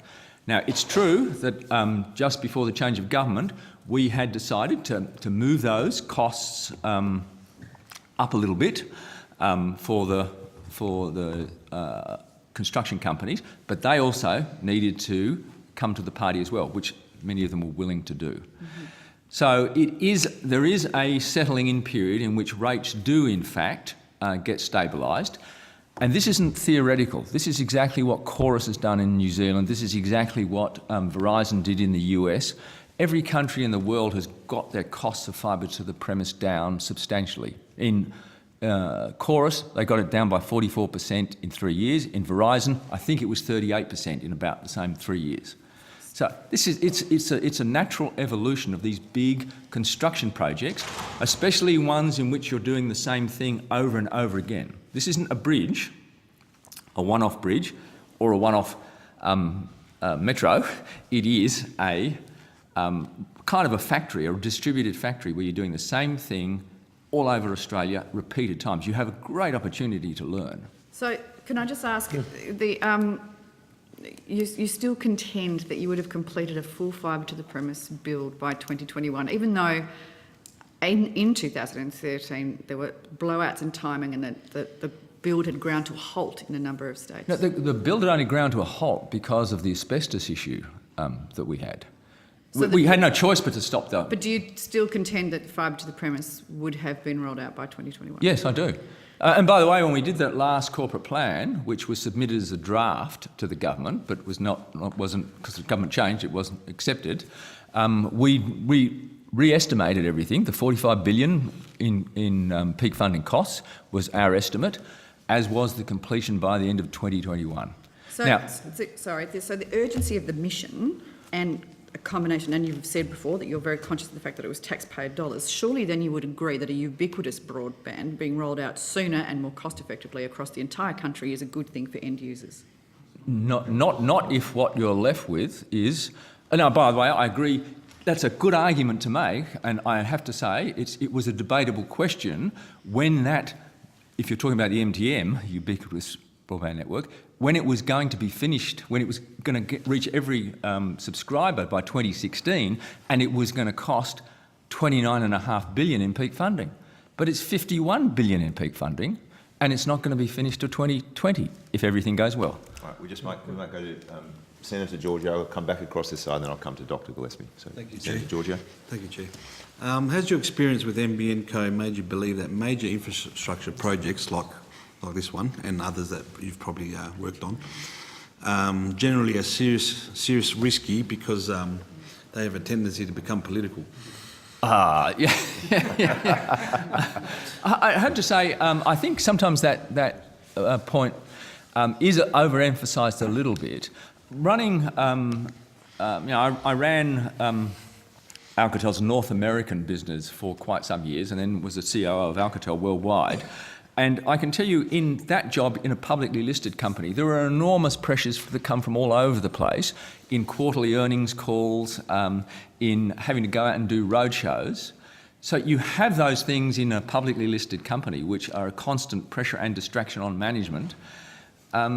You have similar things, slightly different, in a government business enterprise, such as turning up at joint parliamentary committees and Senate estimates, which are important to do for a GBE. They absolutely are essential to do, I think, for an NBN Co or any other GBE.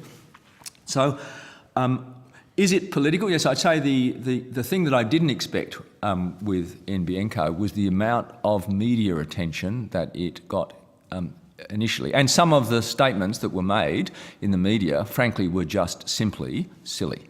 There was almost an assumption that from the day you started, people were going to have services. It's a bit like saying, well, we're about to dig the first hole for the Sydney Harbour Bridge or the Opera House, and suddenly you're going to have people crossing the bridge. It just doesn't happen. There's an enormous amount of planning and architecture work that has to be done. And then you've got the ramp up, and the ramp up always takes peeling the onion. You are solving one problem after another, and then what happens? The thing takes off. That's what we saw on the transit network. That's what we saw on fixed wireless network. That's what we saw in the greenfields fibre. So we got over those humps. We were about to get over that hump on fibre to the Prem brownfields, but then it stopped. Right, Mr. Jones. Thanks very much. I want to go to, I think, the issue around CVC pricing. CVC pricing, yes. Yeah, which was designed on your watch. Yes. Was originally designed with a view to monetise the massive growth in data consumption, the anticipated growth in data consumption, about 40% per annum, we understand. Yep. Given the changes in the technology, the MTM mix, do you think the CVC pricing arrangement is the right structure for today, or should we be looking at a different model? I think probably the way things have evolved, going towards a bundled, which NBN Co did with its focus on 50, going towards a bundled product is probably not a bad way to go. These things are always, by the way, you can debate there's advantages, disadvantages one way or the other. What we were attempting to do with the CVC was to give as much flexibility as we possibly could to the retail service provider. In other words, and that was the same was true for the AVC. They could buy a range of speeds, and they could also purchase a range of capacities. So we were giving them the flexibility to decide, did they want to run a high quality service with kind of almost a committed, not quite, but almost a committed information rate over a link at a higher price, or did they want kind of a relatively cheap and cheerful lower capacity link?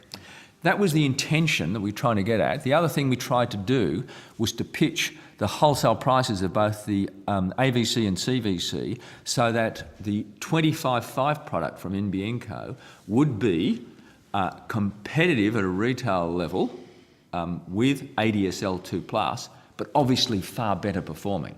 No ADSL 2+ service will give you 25 megs down and 5 megs up. So it was a much better service, pitched in the same, round about the same retail level. And we achieved that. That's what happened. Now what happens is speeds, people's demands for speed continue to increase. And we're seeing that all over the world. And it doesn't matter, by the way, in my view, what we think customers want. In the end, they order what they want. And people are ordering overseas very high-speed services. Whether we believe, or even the Minister believes, they should or shouldn't have it here too. Yes, anything above 15 megabits per second or 25 meg, they want higher speeds and they order higher speeds. That's what's happening overseas. What's also happening is the amount of the capacity in gigabytes per month has also been going up quite dramatically. So what we were trying to give is that flexibility. We were trying to make sure that as things progressed, as the demands for speed and capacity progressed, we could meet those, but at the same time reduce the real price of the product for the increased performance.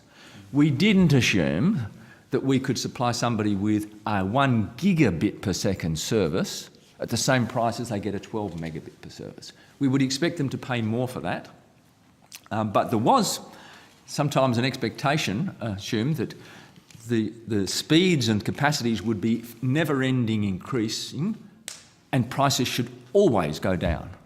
Now, you can't pay for a network, any network, by assuming that costs are always going to go down even as speeds and capacities jump dramatically.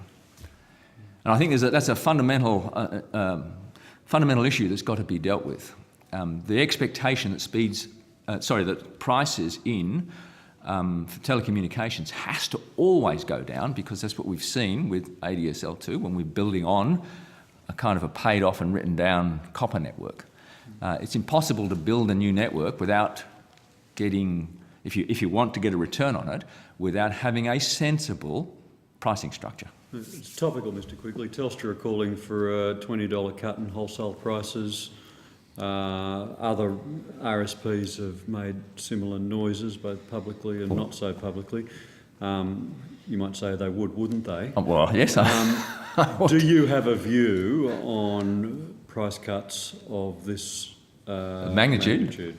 Yeah, $20 a reduction in $20 in ARPU for NBN Co. I mean, you don't have to be a genius to figure out what a $20 cut in ARPU on a $44 ARPU at the moment would do to the long-term viability of NBN Co. It's an interesting statement.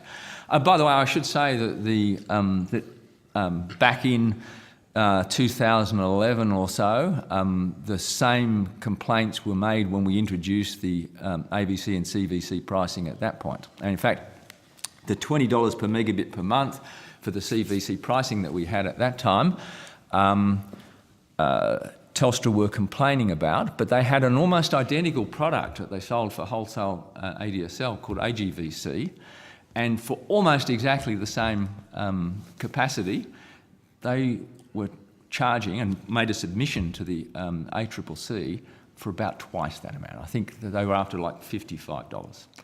So I did in fact raise this with Telstra and they just smiled knowingly, which you'd expect. So it's not surprising that retail telcos will be asking for lower wholesale prices, in the same way as it's not surprising that construction companies will be asking for higher rates for construction. The challenge for NBN Co is to get that right balance so that they're achieving what they need to achieve and still providing the shareholder with a satisfactory return. I want to talk about the OPEX stuff that you said in your opening statement. These are now no longer just theoreticals, the increased operating costs of multi-technology mix.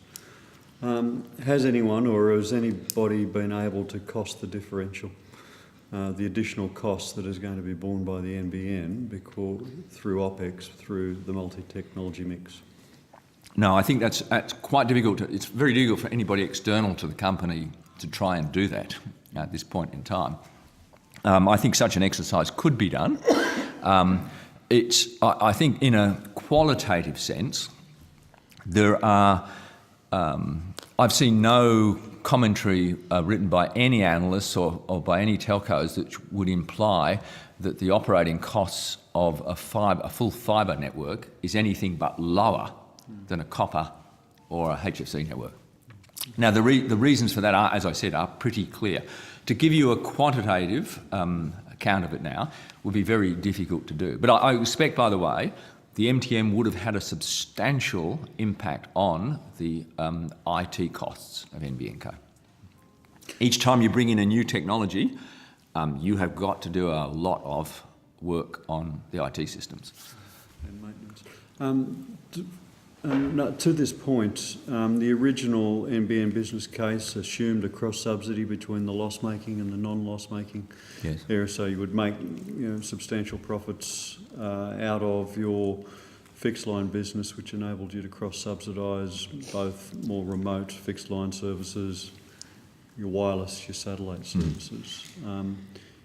Given the diminished revenue returns out of your MTM network, and the higher operating costs, does this create challenges for that original cross-subsidisation model for regional areas? Yeah, I think it creates a challenge overall. The ability of NBN Co to fund what are loss-making segments of its business is, if they can't generate a reasonable cash flow overall, they're going to have trouble doing that cross-subsidy.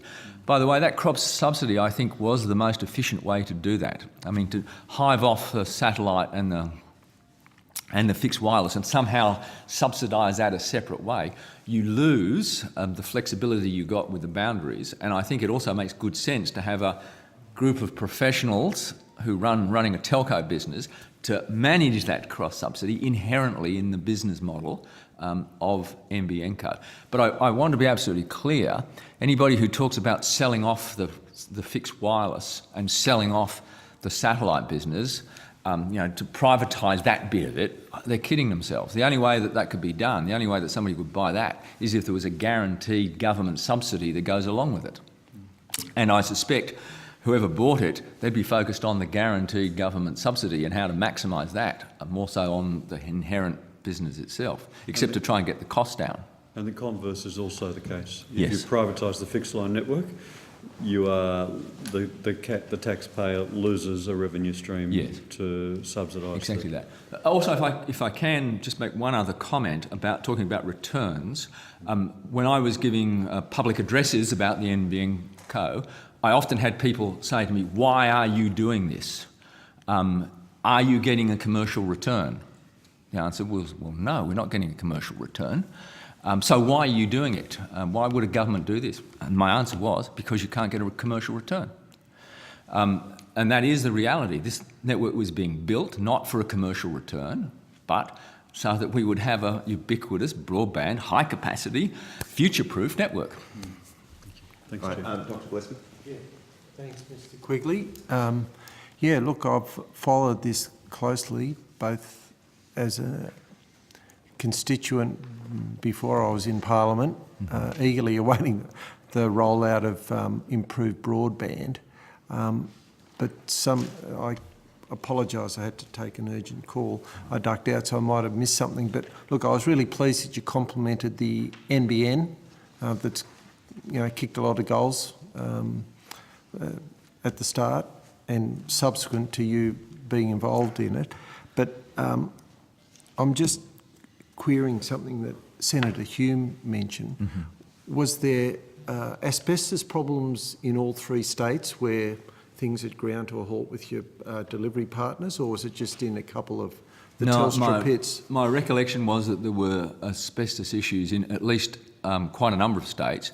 Now, in NBN Co, we had no choice at that time. Once you find asbestos becomes an issue in a pit, it doesn't really matter where it is, you have to stop the rollout, do an assessment, figure out how you're going to address that. And this was a problem, by the way, of it was not NBN Co's responsibility. Sure. Upgrading those pits was Telstra's responsibility. Well, it was then, it no longer is now, because in the new MGM deal, that responsibility is passed back to NBN Co. But so we had no choice but really to halt things. And it's a real pity. It's a bit like a big production line. Once you stop it, it takes some time to crank it back up again. Sure. But that aside, don't you think it's a bit ambitious to say that if, given the slow rollout, 4 years and 50,000 customers, surely you would have experienced a ramp up sometime in that 4 years. The figures that I recall, there was about, at the moment, if you went to 1,500 customers or connections a week, it'd take 26 years to reach, 2 million people in Queensland alone. So, I'm just a bit perplexed how you could factor in that exponential ramp up if it hadn't already happened in the first 4 years, asbestos issues aside. Well, I have here, unfortunately, I can in fact table them afterwards, but you probably can't see them. If you look at the transit network build, it did exactly that. It was flat for a long time, ramped up. The fixed wireless did exactly the same thing. The greenfields, exactly the same thing. And by the way, in the MTM, exactly the same thing happened with FTTN, and even more so with HFC, where they had to put a pause in it to resolve some of the severe issues that they had. Sure. It's only just restarted. If you have a look here, I'm not sure you can see it, this is the brownfields, and this is per quarter, the volumes. You can see what happened here. At that point there is when the asbestos problems happened. What happened is they then all stopped, and in fact, NBN Co at that point in time, the new management decided they didn't need to restart FTTP because they were going to do the HFC. Remember, that was going to be the easiest technology. It was going to happen really quite quickly, supposedly. They ran into all sorts of problems. They had to restart the FTTP, and you can see what they did then. Sure. So if they'd have kept going on that trajectory, by the way, the whole thing would have been finished easily by 2021. So this isn't hypothetical. This is what was actually done. What they did at this point in time is ramp down, and I'm talking there in like September 2015, they ramped down the FTTP. Yeah, Well, yeah sorry, look, the other... We're happy to take that on notice. If you could sure. provide that to us, that'd be great. Sure. Yeah, just, I mean, the rationale for your original proposal to have FTTP pretty much everywhere, except for satellite and fixed wireless areas, was that you could get 100 megabytes per second. But the NBN corporate plan talks about their progression with technology that can be applied over the HFC, over fibre to the basement, over fibre to the curb. In their trials, they're getting 500 megabits per second, and in the HFC upgrade, 10 gigabits per second in a wholesale fashion. The issue being that the technology is always expanding and improving over time, and for that reason, utilising existing trunk lines of either HFC or fibre, you've just got to use what's the best technology at the time. I mean, isn't that why, and can I just seek clarification, the MTM is not peculiar to Australia. It's happened in the UK, it's happened in the US, it's happened in Europe. There are places where they have got fibre to the premise in some areas, but they're usually in the high return areas. I mean, MTM is not unique to Australia. Plenty of places have adopted that. Isn't that the case? I wouldn't say so much they've adopted MTM. What they have used is they've used their existing copper networks. If you're an incumbent telco, of course you're going to use the infrastructure that you've got because it's yours. So that's what they've done with ADSL. Then they moved to VDSL, VDSL2, G.fast. Yeah. That makes good sense to do. The question is, when you're starting in 2013, what technology do you choose if you're going to roll out a network? To make a choice to use the old copper network, which you don't have, or the HFC, and I won't say we didn't look at it. I did, in fact, an evaluation, together with some of my engineering colleagues, of, for example, the Optus HFC network. It took us all of 2 weeks to figure out it was unusable. That was, in fact, advice I gave to the incoming minister in 2013, that this Optus network HFC network is unusable. I think he was quite amused at my position because he had assurances otherwise. As we know, turned out, it was unusable. So it's not a question that you can't upgrade these networks. You can if you pump a lot of money into them. But if you're going to pump a lot of money into them and they're fundamentally limited, you're wasting a lot of money, which is, by the way, when you referred to UK, that's what the Broadband Trends people I quoted in my opening statement said. They said, boy, we've done lots of different technologies. Wouldn't we have been better off if at the beginning we'd have backed for FTTP or FTTH and gone with that? But at the moment, most people who are streaming, I'd say they're the most common users of all that capacity. But I know we've got very slow ADSL2, even in the NBN region, peculiar situation I'm in, surrounded by 3 towers of fixed wireless, close to a town of 50,000 people, but I'm still on ADSL. Yep. But we can stream Netflix at home with about 1 or 2 megabytes per second. So, I mean, apart from the instantaneously downloading a newspaper or a big document, most people won't ever use that 100 megabytes per second. Now, this question of what most people will and won't use, as I said earlier, it changes over time. Yeah. Nobody would have believed that the average downloads would now be, as reported by the ABS, 150 megabytes per month, gigabytes per month, or that the NBN is now somewhere between 200 and 250 gigabytes per month, or that people overseas would be demanding speeds of 500 megs and a gig, which they are doing. The reality is technology keeps changing. You may be able to stream a standard definition video on 1.5 megabits per second on an ADSL link, but you'll have real trouble with a 4K video format. And 4K is coming. It's increasing more and more of the videos that are produced are in 4K. In fact, even more so, educational videos and learning material is produced on high definition, very high definition, ultra high definition video format, which you need higher speeds for. Now, we can't predict what's going to be needed in 5 years or 10 years. And frankly, I think it would have been rather astonishing if a company like NBN Co had have said, you're only going to need this speed for the next while. In fact, I was astonished when the Vertigan report produced in 2013 by the incoming government, that cost-benefit analysis, that they came out and said 15 megabits per second is all that the most households will need now into the near future. You tell the average person in Australia they don't need any more than 15 megabits per second, they won't be too happy. All right, I'm just going to come across to Mr Mitchell and then back to Senator Giorgio. Thanks, Chair. Mr Quigley, is there anything that you've seen or heard to change your view that a full fibre to the premises to 93% of the population could not have been built for $45 billion? No. So that's your position? I still maintain if you do the numbers, we got a not as big a reduction as Chorus did in New Zealand, and they were doing it on a much lower volume. If we could have even got a kind of half of that reduction that they got, it could have been built for $45 billion in peak funding.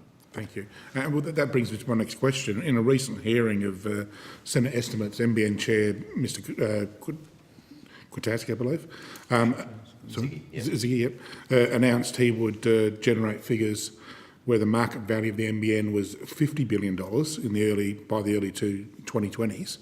Is there any scenario in which the NBN could plausibly be sold for $50 billion, given its multi-technology mix, and you're saying $45 billion for a full fibre? $45 billion in peak funding, yes.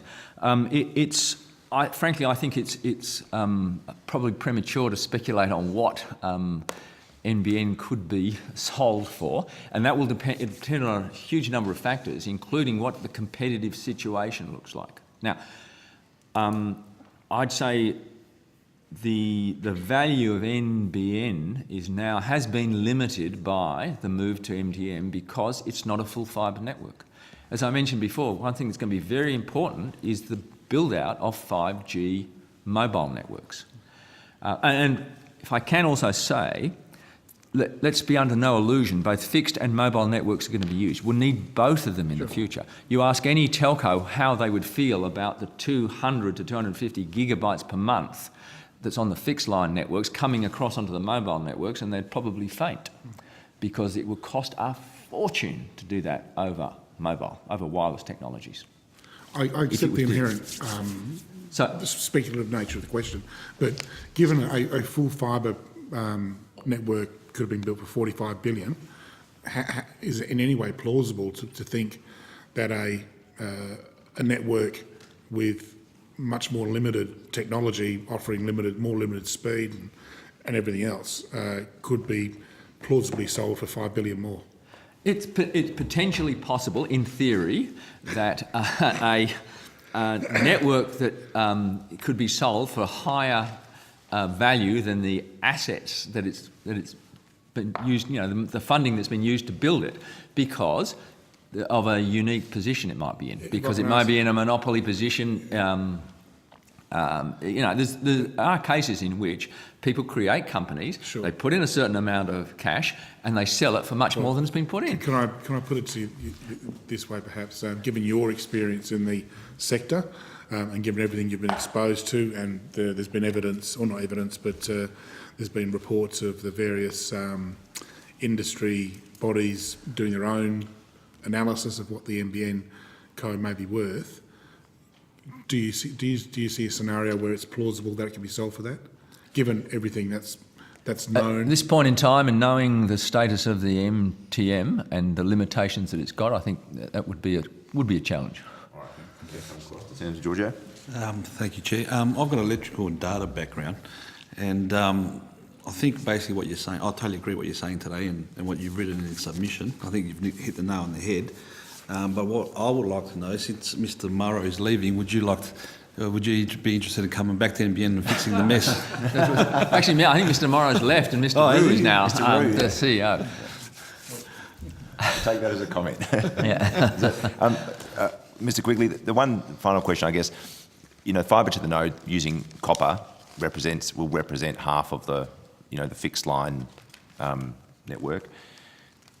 Do you think that it's realistic that form of technology will be able to go unupgraded for any period of time? Is it realistic that delivery using copper for people, sometimes 100 metres from a node, sometimes 500, 600, 700 metres from the node, can that be left as it is, as the sort of the foundation for end users and for the NBN's kind of business model for the next 10 years? I think probably NBN Co's answered that themselves with their move that they've made to fibre to the curb. And by the way, the difference between fibre to the curb and fibre to the node is quite big, because you're actually building the second part of the fibre network. There's a distribution network which goes from the exchange to the node, and then from the node out to the street outside people's homes is the local network, and that's the expensive part of it. But NBN Co are having to do that for their fibre to the curb. So the 1.4 million premises that they'll cover with fibre to the curb, they will have had to build out that full fibre network right to the street level. Now, I think what we're going to see is bit by bit the fibre to the nodes, premises that are getting poor performance are going to have to be replaced. Now, you can't just go and replace one premise. You have to do it area by area, which means it is going to be a tricky upgrade. And as they noted in the UK, there's very, very little of the original FTTN investment that's reusable. The cabinets with their power supplies, with all the equipment in it, can't be reused when you move to fibre to the premise. So you essentially go and you redo it. You have to redo it. You have to put in the local network. The cabinet becomes kind of scrap at that point in time. So I would say that probably the weakest link in the MTM at the moment is the fibre to the node. And unfortunately, it's the most widespread technology. 4.7 of the close to 11 million premises are going to be served from fibre to the node, which is the technology that is the most limited.